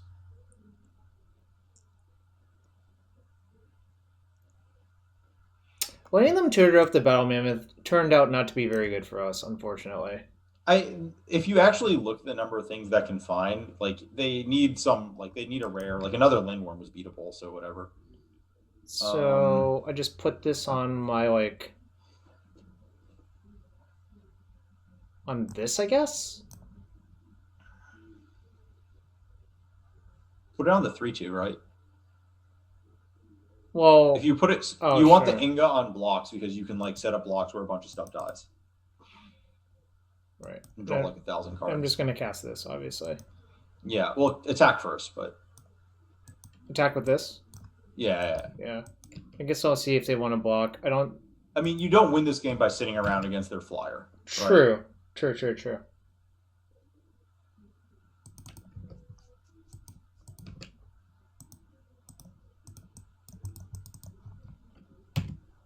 I mean, their attacks are not that good, right? For this I turn, don't think anyways. they are. We can yeah, their attacks are actually really bad here. Is this a different Eyesight Troll? Yeah, I mean they have two. It's a common. That's a problem. Everything got worse. Yeah, I mean, whatever. I did also tell you not to attack that turn, so. But they could have attacked into our thing anyways and forced the issue.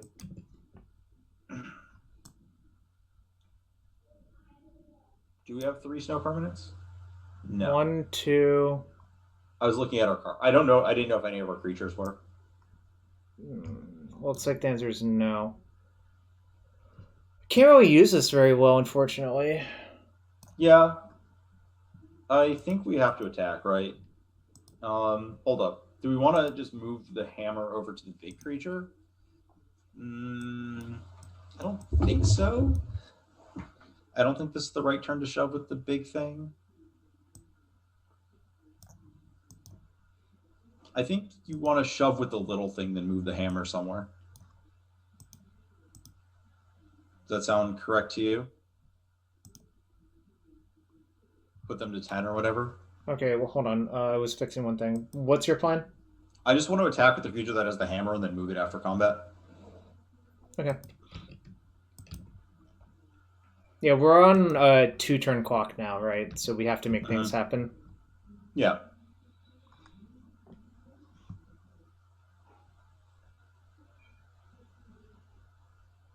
I see. That's so fine. They're going to indestructible it. I'll put 4 on it because I want to draw a card. No, you want to put all the damage on them because that's not a giant dealing damage. That's Oh, I see. Okay. Never mind. Someday I'll learn what this card does. Yep.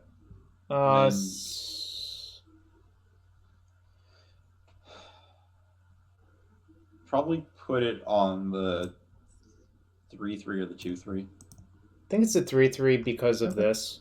Sure, that's I don't know what that has to do with it, but continue. It's a wizard, right? Oh, it is a wizard. Yes, you are correct. Oh, we should have moved our I don't know. I don't know how that works versus indestructible, but continue. It probably works the way we want it to, right? Yeah, I have no idea. We can draw the deal 3 and then deal 3, deal 2. Kill their Valkyrie. Not be dead. There's like 4 bad cards on the bottom of our deck that we know about. There's some good cards. I mean, we know it's like dual cast, land. There's another spell on the bottom.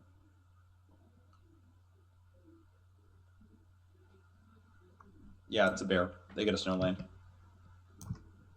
So they're a snow deck, it appears. I think this is a matchup where you want the 6-mana bounce spell. It looks like it, because their creatures are so expensive that if you... well, it also negates the stupid land. Yeah, true. Yeah, there's a lot of reasons to want it.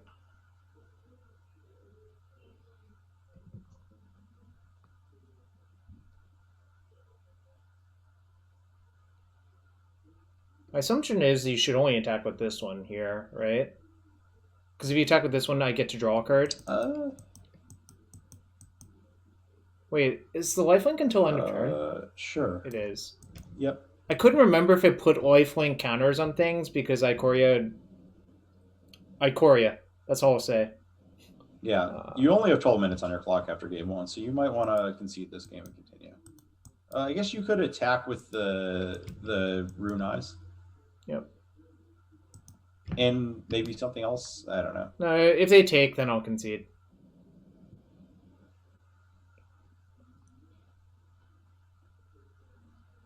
Oh, I guess that I think also. if you attacked with something else, you could have potentially. Yeah. Whatever. I think you could have gotten the 3-card trigger if you attacked with more things. I don't know if you had any outs, but you could have gotten the 3-card trigger. I can pop my own dwarf to draw? How do I pop my own dwarf? Yeah. Yeah, you could. Oh, if I attack with 3 things, I see. Oh, maybe I should have done that. You could have attacked with that. You could have just shocked. Okay. Yeah, I didn't. Yeah, whatever. Now I'll know that for next game. Looking through your deck, you actually did not have an out in that situation if you did that. Because you only had 8 mana, so you couldn't draw a double deal 3. I see. Okay, so run ashore. Probably cut like. This is Oh, this you have not. Raven form, actually. Ooh. This does not seem great versus them. No, that's probably your worst card.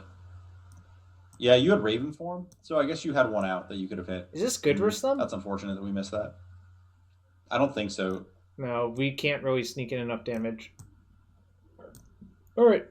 The 7-drop might be okay. Oh, sure. Actually, it is good versus them, I think, because it just trades for 2 things, right?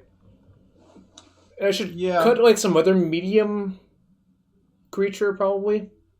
Cut that 3/2. Yeah. All right. Okay. This is fine. We'll play faster. We had a lot of scrying, right? There was a ton of scrying. Is that what happened? No, I don't really know what happened. I don't know. Yeah, we could have drawn 3 and drawn into Raven form and been participating briefly in that game, but I don't know how much better it is. Yeah, whatever. This hand's great, so.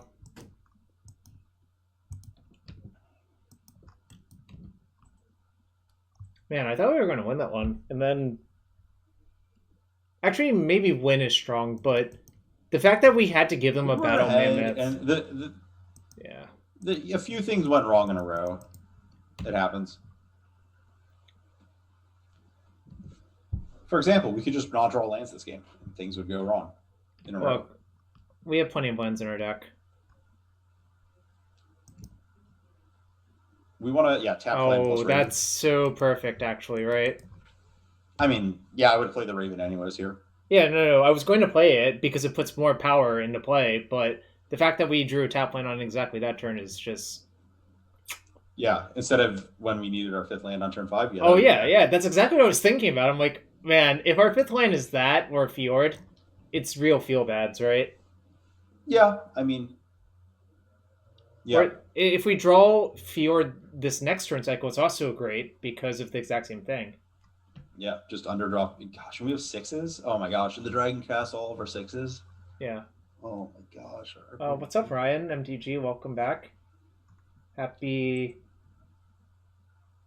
Today's Thursday, right? I don't ever remember what day it is anymore. It's fine. It's a day that ends in Y.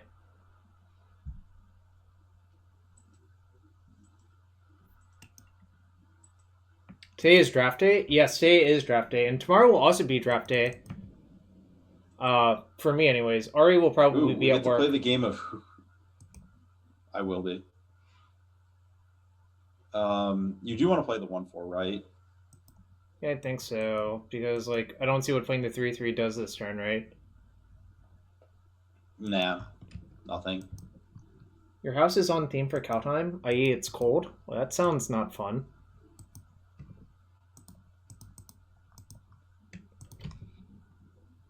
The question is, if they attack, do we block? Yes, Kaldheim is available for everyone on Arena right now. Yeah. Assuming you don't get bugged out of a match by trying to tap your fertile grounded land. Ooh, our opponent has no heart. I think I just battle with both and play my 3/3. Or maybe I don't battle with this one. I would just play the 3/3 and battle with the Raven. It's explain quality, isn't it? That's the command. How many squashes do we have? We have 1 squash.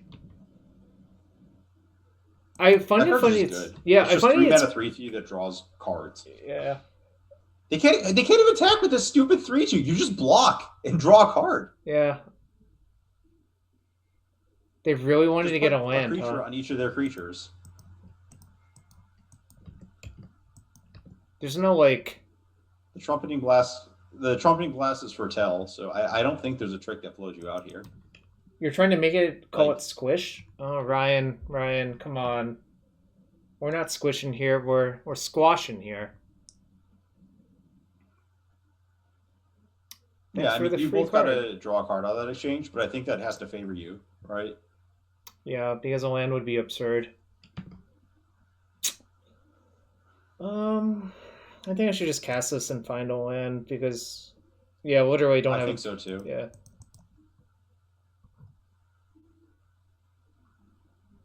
Yep. Yep.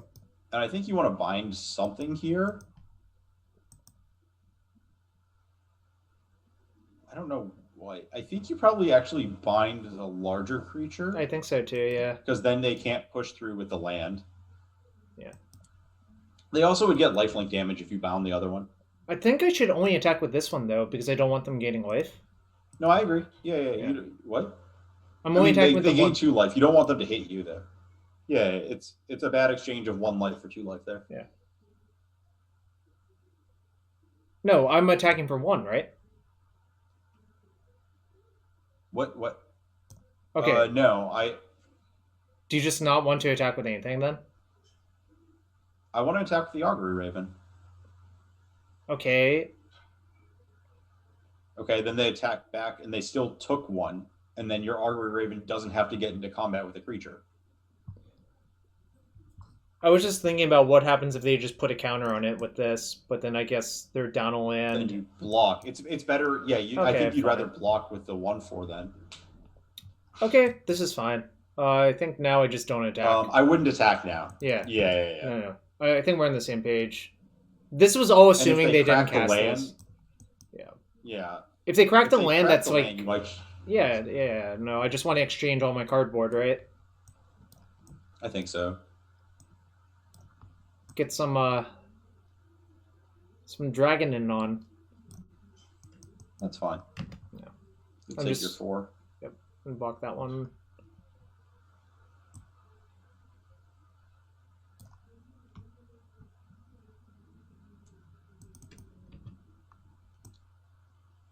So, not going to lie, well, you block the lifelinker, but if you draw a land, I almost want to use the Pyroclasm here.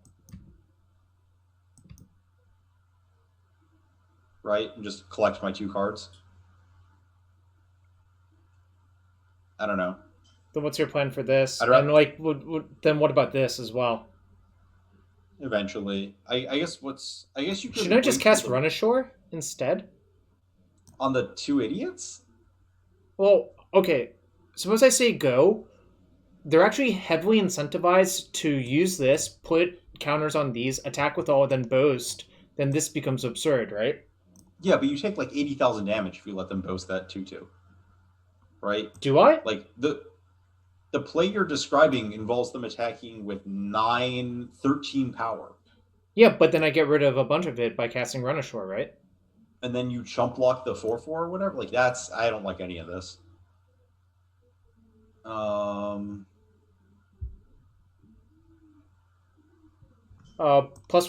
hexproof dealt with the binding. They do need a land to go no, they don't need a land. I really just want a Pyroclasm here and then figure things out later. Like, you also have Glimpse to hit future lands. You can drag and play the Glimpse. Like, all right. I do not think you can afford to let this Boast creature activate. You also Scry. I'm leaving both on top. Yeah. Yep. This is great. Nothing went wrong. I'm not attacking because, like, there's a chance I just want to chump block, I think. Maybe. I'm not sure either way. Well, now I don't want to chump block because I can chump block that one. Mm-hmm. I want to Run Ashore their stuff here. Yeah, but I can wait to see what they do. Is that an instant? Yeah. Do you understand why I wanted to do the turn the way I wanted to now? Yeah, I thought it was a sorcery. No, what? Then I would take 13 damage. Yeah, that's why I thought it was stupid. Okay, now do you think my play was better? Maybe. Wait, why is it only maybe? I think it actually definitely is better. Yeah.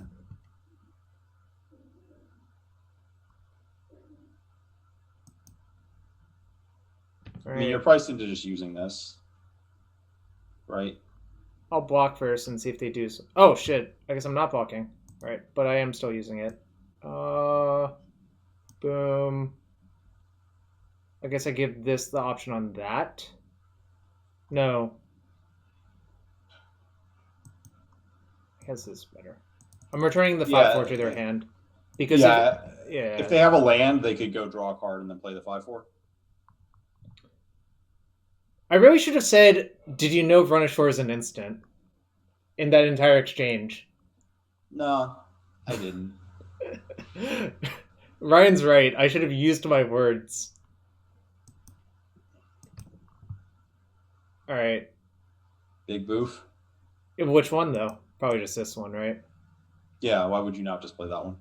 I think I'm going to finally battle them. Yeah. I mean, this big boof is bigger than their big boof right now. They can't attack into that, right? And they put the 3/3 on top, I assume. Yeah. Oh, I guess they could. It doesn't say. Oh, they put it on top. There we go. No, it does say. They could Rediguard Stronghold that and attack for 6. I would just take it then, right? Yep. They can't play creatures. I mean, them gaining 6 is kind of a beat, but it's also fine. What is this? Some stupid tutor. I don't know why. Wait, shouldn't you just tap? I think they're going to activate the Stronghold this turn.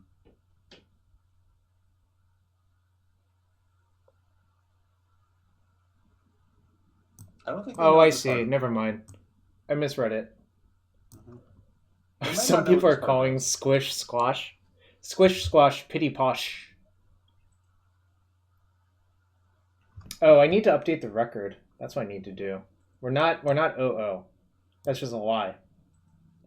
Oh no. They got Maya, the freaking landfall thingy. That's annoying. What is this? Actually, that's fine.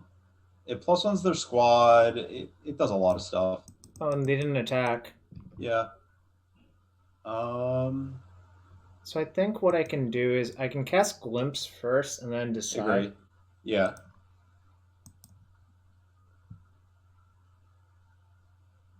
I have not enough snow permanents. I do. Actually, this is a question. You can. What if you drag it and played Mistwalker this turn? Is that better than playing the Giant? I think it is, actually. I think so too. So I should just take Mistwalker. Yes. I can also just attack with all my creatures, actually, if I want.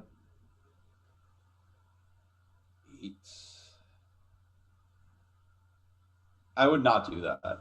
I would not. So you don't want to give them the Mammoth again, right? I just don't think that exchange ends well for you. All right.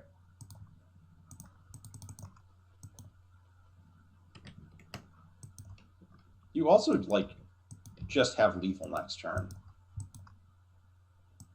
I do, don't I? Yeah, right. Because Mistwalker is Air Elemental.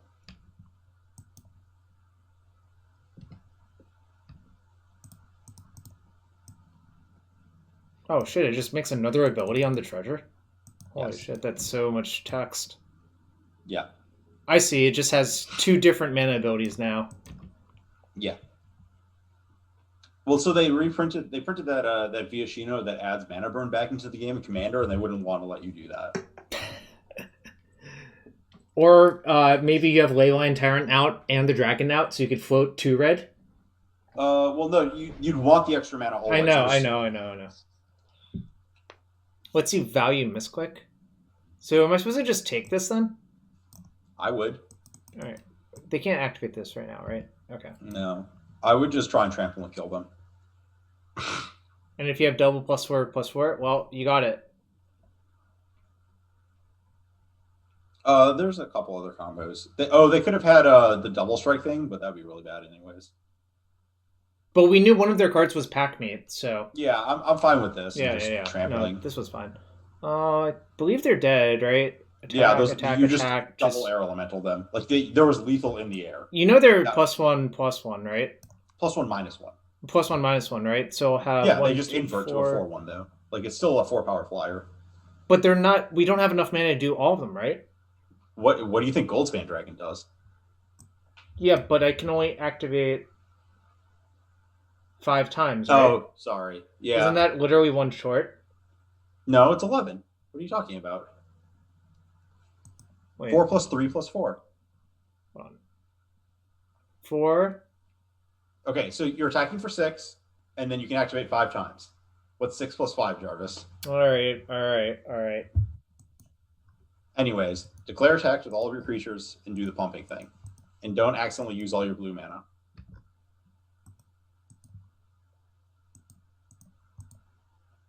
And don't pump the same one too many times. See, this is the trick, right?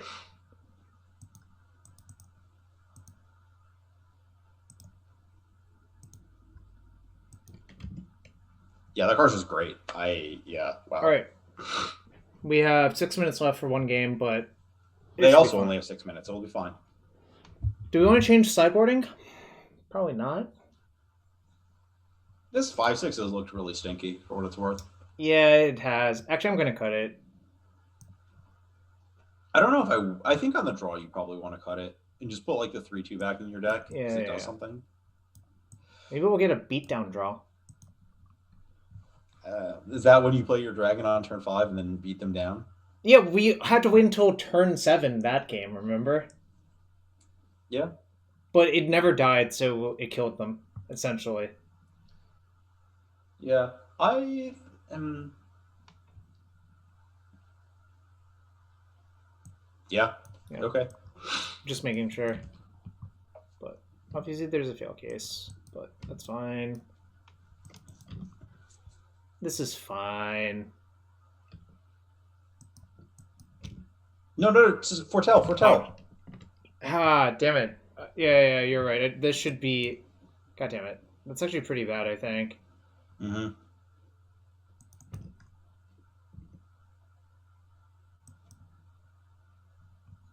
Play your 3/3, right? So that they're forced to use the tap if they want to attack. Yeah, I wish this was foretold. It's definitely possible it's going to come up.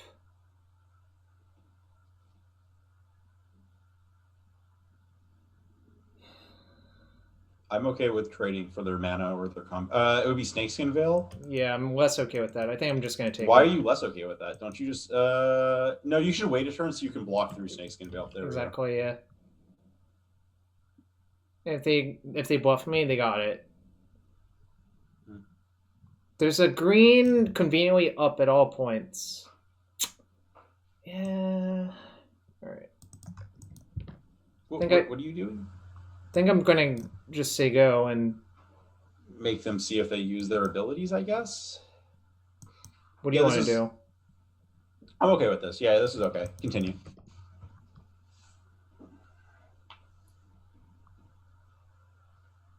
You kind of got wrecked on this exchange here, but... Okay, that's fine. I'm really glad it was not another creature.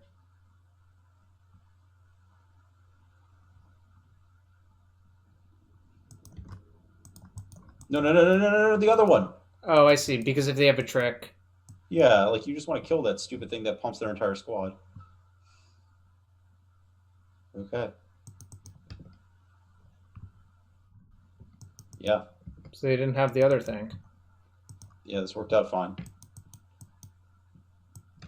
And now you want to play your Mistwalker and foretell your Dual Strike.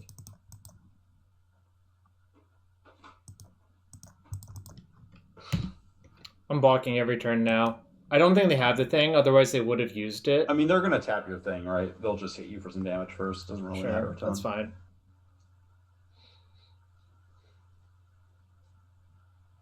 This was less fine. I mean, you can kill it, right? I think I'm supposed to, right? I'm trying to think if you... Yeah, that's probably fine. I guess... Because I'm going to play that the turn afterwards anyways, right? Yeah. I was just trying to think if we, like...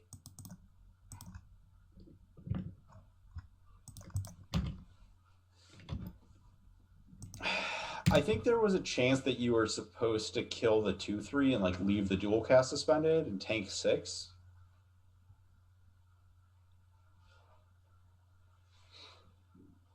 I'm never going to learn the actual name of that card, so it's fine.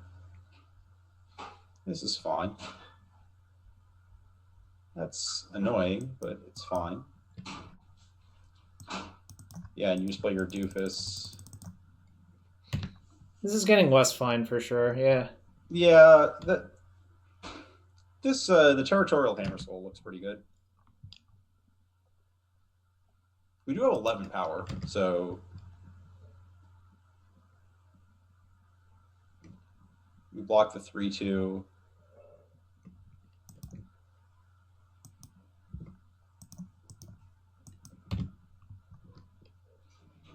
Nine. So that's lethal on board next turn if we can't block.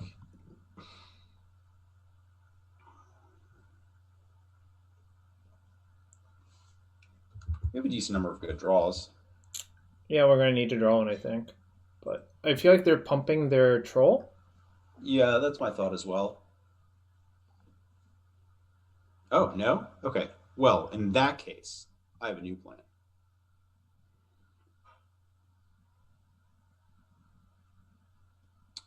I don't like my new plan anymore. I think we were on the same page. Yeah, my new plan was if they didn't have a creature, we would just crank at them for max damage. Agreed. But... that would have worked out actually okay, I think. But now we can't do that, obviously. Mm-hmm. I think you're pretty dead.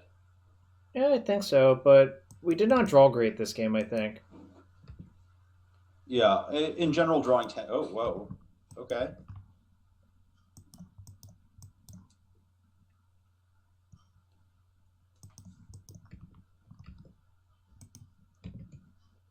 Well, we're probably dead, but, I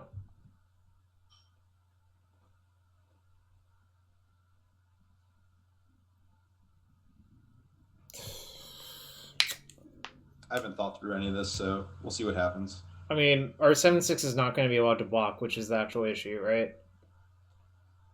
Yeah, I'm just thinking of like how we take so that chumps, and then we trade off for the tapper.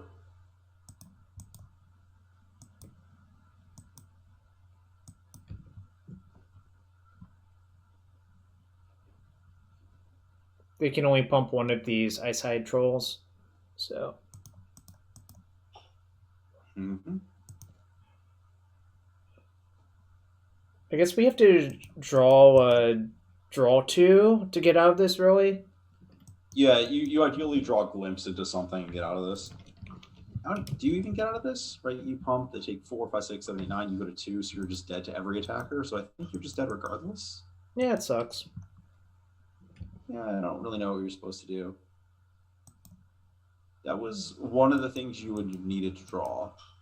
All right, so I'm casting it and see if they call my bluff, which they're pretty incentivized to do, right? Yeah. You would have had to draw 2 into that plus bounce spell, I think. Okay, whatever. Well, they had that. Okay, you were just dead this game. Yeah, that's fine. I think they had it from the very beginning. They just decided that they never had to use it. In which case, if we had blocked that one turn cycle, it would have been disastrous.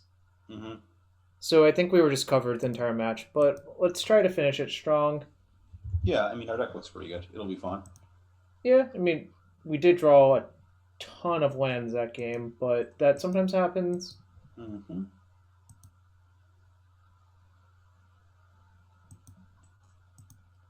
Whoops. Need that one.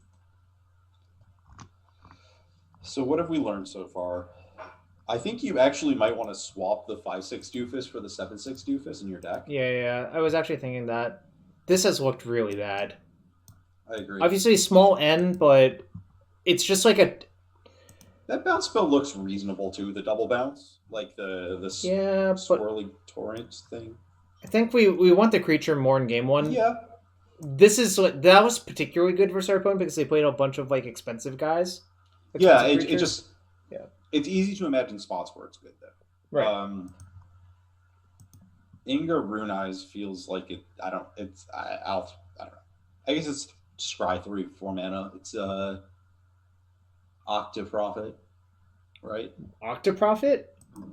Not only scry 2, I know, but just bear with me. I don't even remember what set that's from. 20.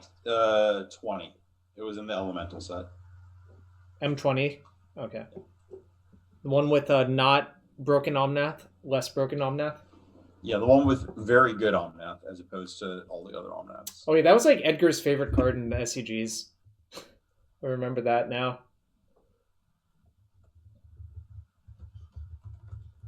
How does it not scry 8? I don't know. It doesn't. Also, a notable card from Jumpstart is Octoprophet. There's like one that's like C bullshit. That's the theme. I don't really know what it is. Was the first Omnath good? Wasn't that like EDH Omnath where you could float green between phases? Yeah, so they printed that in the same set as Jace. And it's a 3-cost creature that doesn't have an ETB. Therefore, it was illegal in Standard. It was Omnath Locus of Mana. I couldn't remember the name of it. There was then Omnath Locus of Rage, which was some nonsense 7-drop. And yeah.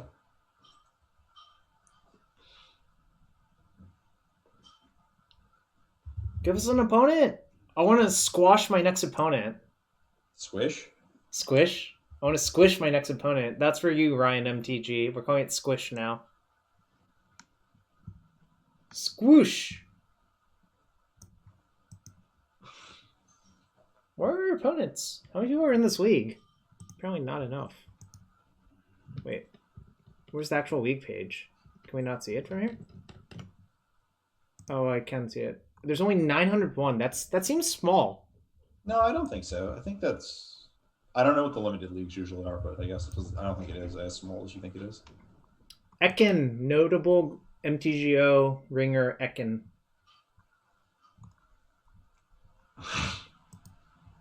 Oh, we got Zack Attack 23 who defeated you last round of the Vintage PTQ. Yeah, those mirrors are tough. The freaking I don't know how you're supposed to position yourself in the breach mirrors. The actual answer is you're not supposed to cast a spell first if you can help it, but that's also not that easy to do all the time. That's fair. I mean, like, it's very draw dependent. Yeah, Azax, I know.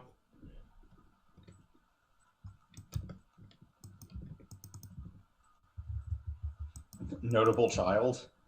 Zack Attack. Zack Attack 23 is the smallest child. Although that's not even true. There's more vintage Zoomers nowadays. There's like this cult of 14 to 16-year-olds that only play vintage on MTGO. It's really weird. Did you know that when they were born, vintage was the same as it was up until 2 years ago? Yes, I did. Our opponent's a black-green strategy. I don't know what black-green's supposed to do. Elves?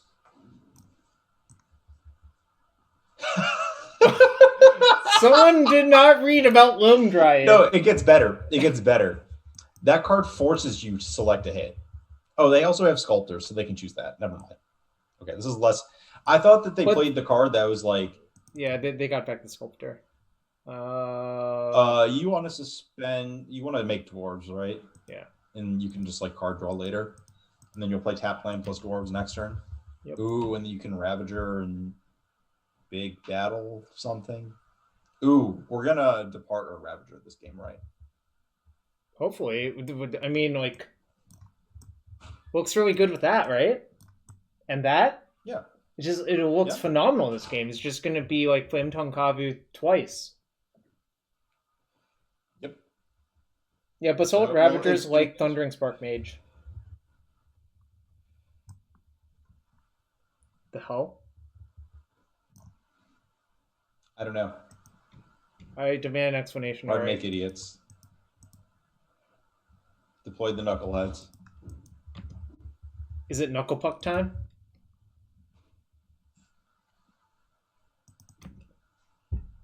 We haven't played a good matchup for the double 2/1s, but I assume that's like mono white Ryan Saxes. What? Or like any deck in the Mardu colors is probably a good matchup. I'm not thrilled about this.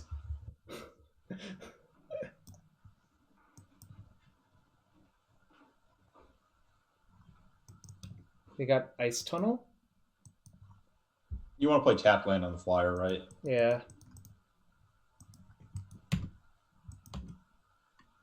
Honestly, I would be fine trading our Dwarf Berserkers for that. Well, I mean, next turn I could Ravager it. For how much? I could not Ravager it. I mean, I Okay. could try. I'm allowed to put the trigger on the stack. Do you agree with that? I might stop you first. You might stop me. Do they have 2 cards for Told or just 1? 2? I'm probably killing that. Oh. Ew. Yeah, I want to kill that and just bind that.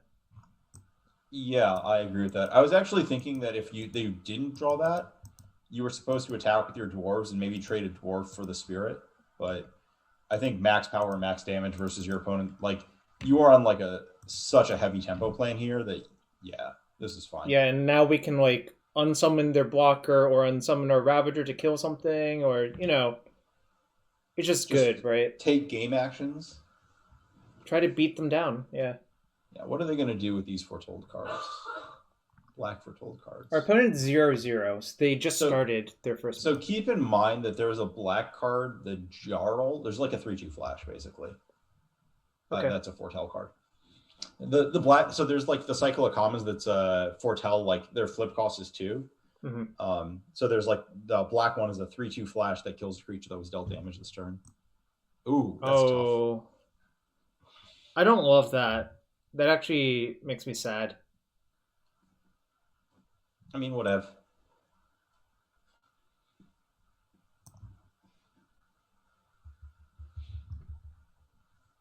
I don't know. The Cinderheart Giant might be good if we get there. You're pretty close. Like you have a card draw spell too.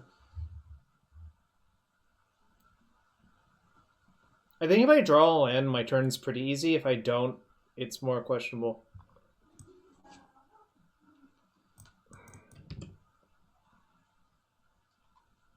Alright. I think I should just cast this first. To decide. Yeah, that's probably fine.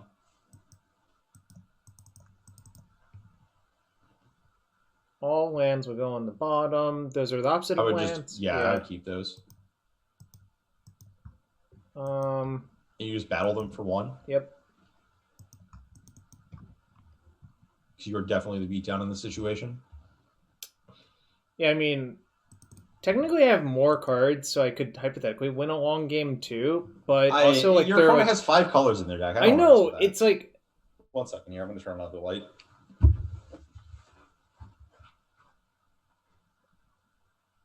What's pronounced Jarl?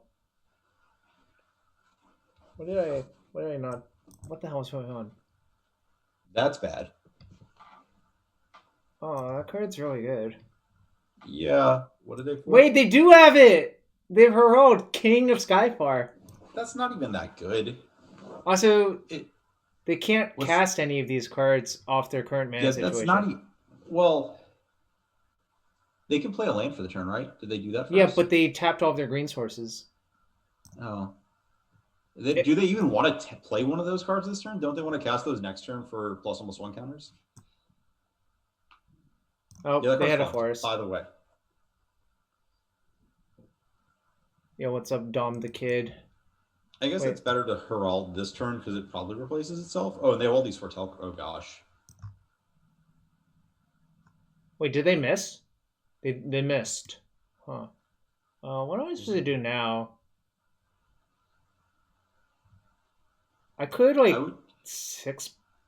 probably just play this next turn. You can draw for your turn, see what happens. So, I'm going to endorse some drastic maneuvers. Is it +5/+0 that? It's called put hammer on that. Oh, just don't even bother with making X1. It's 10 power of flying next turn. Wait, so... Oh, I see. So it's exactly lethal if I do that. Yeah. I think that's correct. Maybe you... yeah, I don't really want to continue playing this game against this shit. I just want to put them at lethal next turn.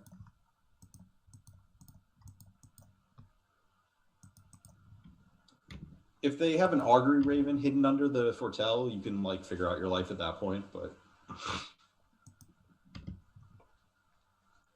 I expect them to just tap out for a bunch of things, actually, that do not interact with this. And if one of them interacts with that, well, that's bad, but... Oh, no. It'll be fine. Really? Yeah, we have Raven form. Like, we'll work it out.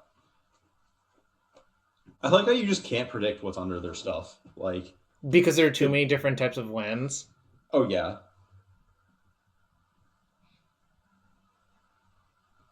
I probably have to Raven form that. If they don't,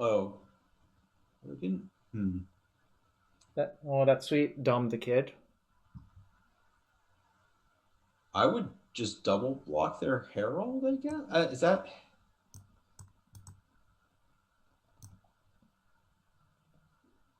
Seems right.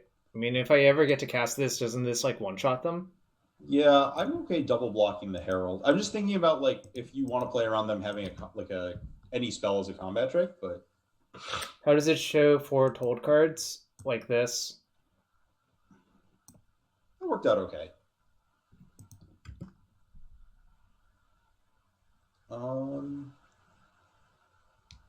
Probably just cast this and look at their top card, right? Yeah. Because the land's good for us. And I might Raven form that. Yeah, I endorse all of this. Raven form's a sorcery, right? Yep.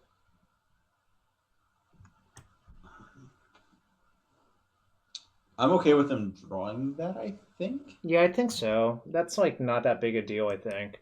Yeah, you'll get out of this. Hold up. Yeah, I think I want to do that because if I draw a land, my mana's tied up for a while. Yeah, that's fair. That's fair. Even if you don't draw land, like...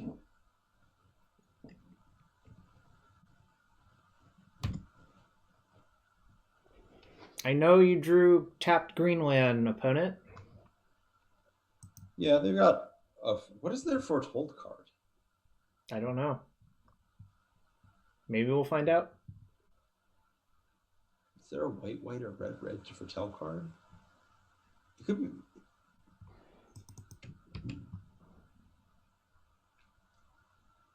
Well... I'm just jamming my Boofus. Yeah, that's fine. I guess. So I mean, I could have like attacked with that, but they're just gonna double block almost every time. Like, I guess maybe they wouldn't because of that, but I mean, they're at pretty low life. I think they probably have to double block. I see. I don't really want them to double block is the actual thing, right? Really? I would kill the 3 toughness creature that absorbs trample damage.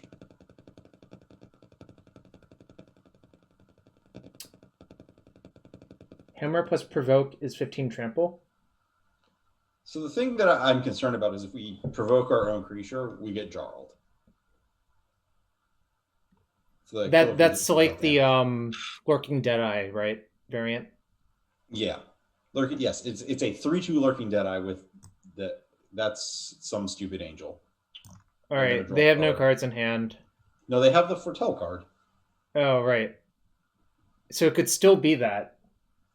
The Urge of Euthanist. Wow, that really shows your age. If you notice that. I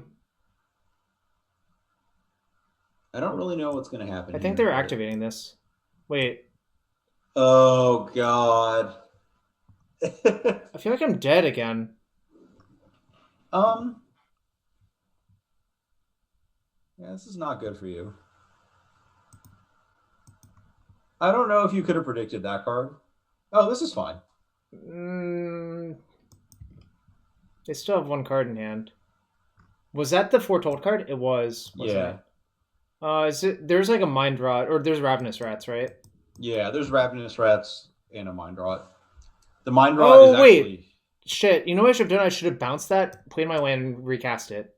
Oh. Yeah, no, you shouldn't have, because then they can activate their elf land on it. Oh, never mind. Doesn't say up to? Yep. So you could just activate it, but I guess they think that they can get... Right, I'll play 1 land out. I would have kept both. Again, there is a Mind Rot. It's a good mind rot. It's mind rot, and if you can't discard it, divinations instead. Oh, I see. So I'll keep those two. Yeah, you want to hold those. So it's mind rot, and then for each card you don't discard, it draws a card. But you knew what I meant. I like this stare down. It probably favors us slightly. All right, play that one. Yeah, it favors us a little more than slightly because they might deck themselves due to that Fira.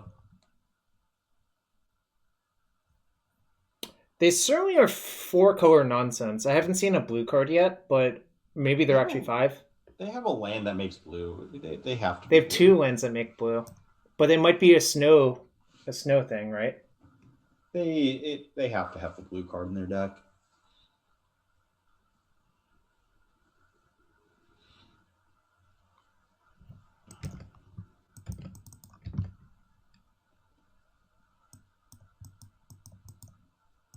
I accept. Yep. And we're probably going to use Bounce Spell as, like, save our thing. Yep. It's funny that I don't even need more lands for that because it's like... They might not have known that the elf land could elf up to 1 elf. Does it make Death Touch elves? It doesn't. No, they're just elves. Okay. No, you have not missed a Zam appearance. No, she's very sleepy and is elsewhere.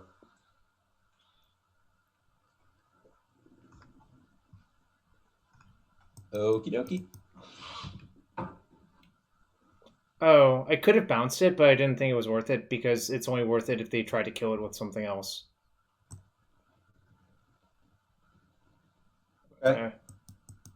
I'll let them target it. Otherwise, they target the hammer, right? Mm-hmm.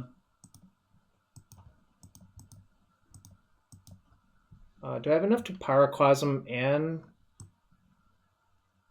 I think I do, right? Yes. And that was the real chapter. I don't care about the other ones. The Death Touch chapter could be annoying in the future, but yeah. I think I'm definitely supposed to do this now. Frostbite and Squash. I'm going to bottom the Frostbite, but keep the Squash, I think. I'm okay with that outcome as well. I think you are legally obligated to keep Squash. Well, I should have played a land first, but I'll still play a land. Yeah. Just in case if our thing gets killed and I have to hardcast a Squash and do something else, I don't know, like...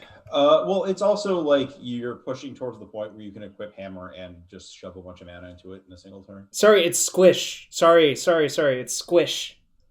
Squash? Squish? This format feels very slow so far, but maybe we've only played slow matchups.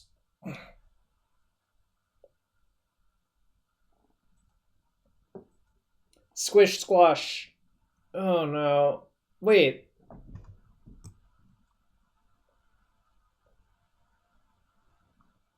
That's not a big deal, actually.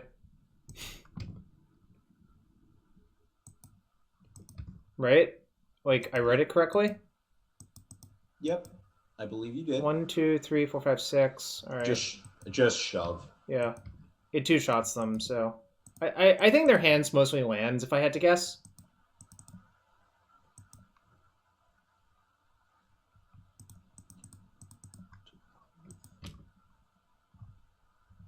I'd have to look at what their exiled zone is. That was their exiled zone. This is their exiled zone. Their can could be spells. They only have 4 lands left in their deck.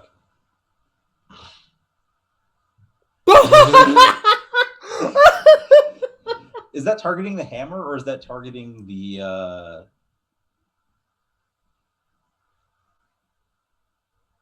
Okay. It's targeting my Mistwalker. Okay, just checking. That's really funny. So they saved 1 damage and then they had to use a pacifism on it the next turn. What does this card do? They can sack it to make a bear and do some shit. 1, 2, 3, 4, 5, 6, 7. So yeah. Okay, I would sacrifice that. If we had dealt them 1 more point of damage, they would have died to this, by the way. But oh, well, we couldn't have. We couldn't because we did the maximum amount of damage we could. Yeah. I don't love doing that because now we don't have Squash up. We can just Squash next turn. We can Squish next turn. We can squish next Do turn. they draw a card off that path? What does it do? They draw 2 cards. Wow, that card's good. It's good if you can activate it. Yeah, yes. They might lose the decking still, like... Yeah, it is... Wait. Oh, okay. I was like, wait, does it do something I don't know about? I didn't think it killed it, but now I know it doesn't kill it. Squoosh.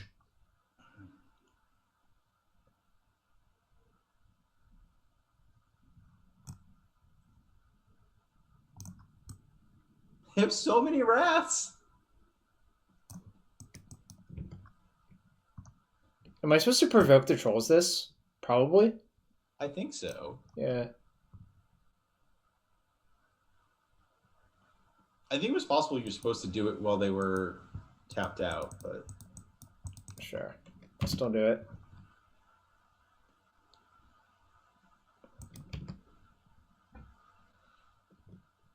All right. See, this is funny because I think you actually want to... You would rather be empty-handed here so that if they have the Mind Rot, they just can't cast it. Oh my gosh. Oh, I see. I don't think it really matters, but this is quite funny. I wouldn't play that. I would just... actually, no, I would play that. Stop. Because then you have Squash Up if they kill your creature. I think we're going to win via decking or damage. They have 1 card. They have, like... How do they... Okay. So their deck will draw, we couldn't win the game. That is something.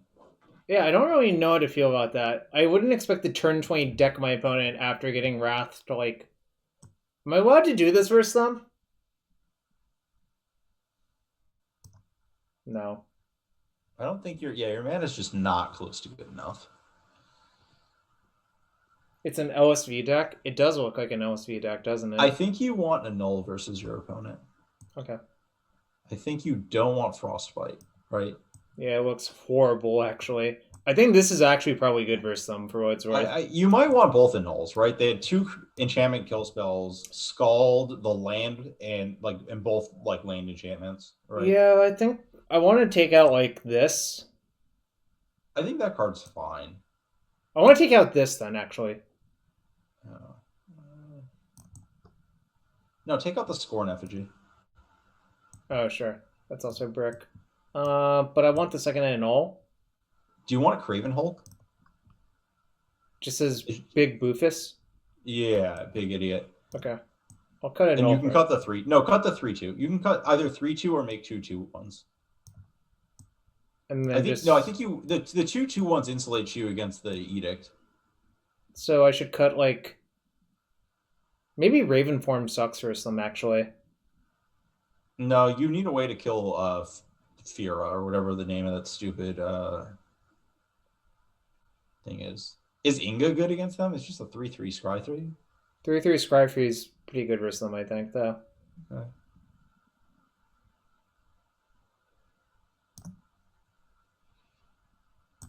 You might not need 2 nulls, I guess. I guess Dual Strike is actually not very good against them, right? All right. Oh, maybe actually you should have cut one of the Provoke the Trolls. I don't think that card's very good against them. It's not too late. No, it is too late. It doesn't look like it's too late, but it actually is. You know what I mean, right? Yeah, where it's lagging or whatever. Yeah. I accept.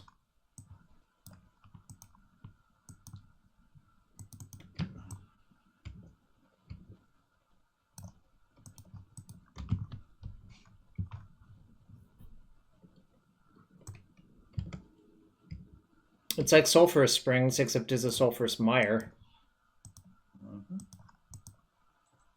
I think I want to do this one, but I'm not sure. No, I would 100% do that one. Come on, Lynn. Papa needs a new pair of Agars. I don't think you even want to play Agar there, right? Just 3/3 fire, right? Yeah, I think the Agar is more likely to get bricked in the early game. Oh, that's flawless. Well, it depends on what they cast, but yeah, it's not bad.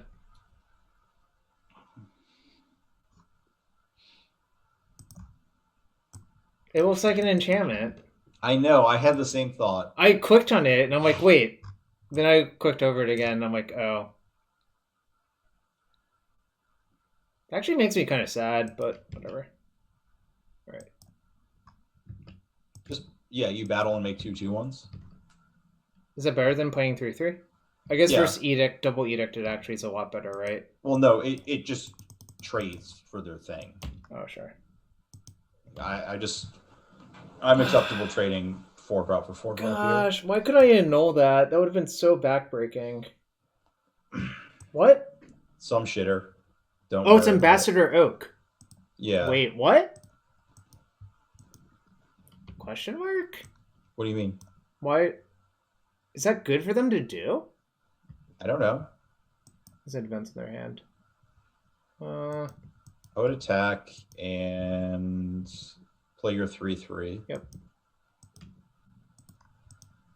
And I think you just leave up a null. I was debating Ravenform talking. No, I don't think so.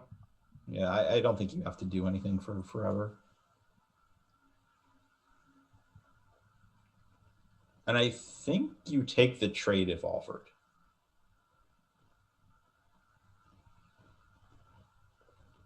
Black Green Saga?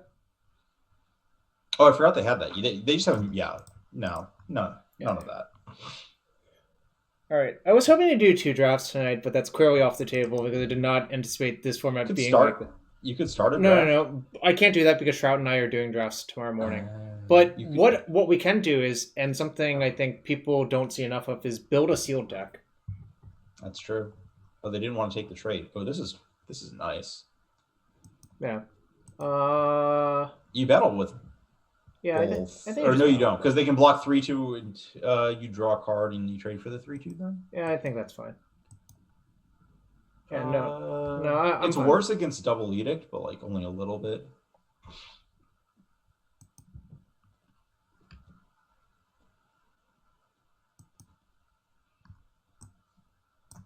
Verb.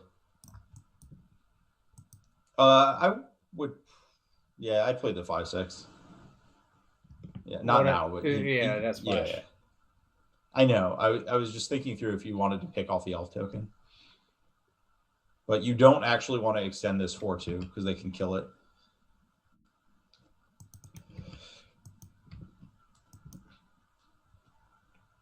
So what have we learned? I mean, if they edict us, they edict us, whatever. It is an instant. I know, but I'm not going to not attack. Yeah. Spoiler, I don't think they have it. If they don't have it, do you just kill their 1/1 and just force them to do is hold up. Nope, don't do this, right? Because they have the -3 everything card. I wouldn't get involved in that. Don't you have to pick a creature type and only does it to those creature types? It does it to everything but that creature type. Oh, they could just they name elf, they kill your 3/3 and your giant, and then they play the you can just foretell that. Looks like we're heading towards a 2/1. Mm-hmm. All right. So, yes, Ari and I are not going to start another draft. What? How many treasure chests are you due? Not that many because I think there was... Oh, no, that's not true. I'm due 2. So only 2? Yeah.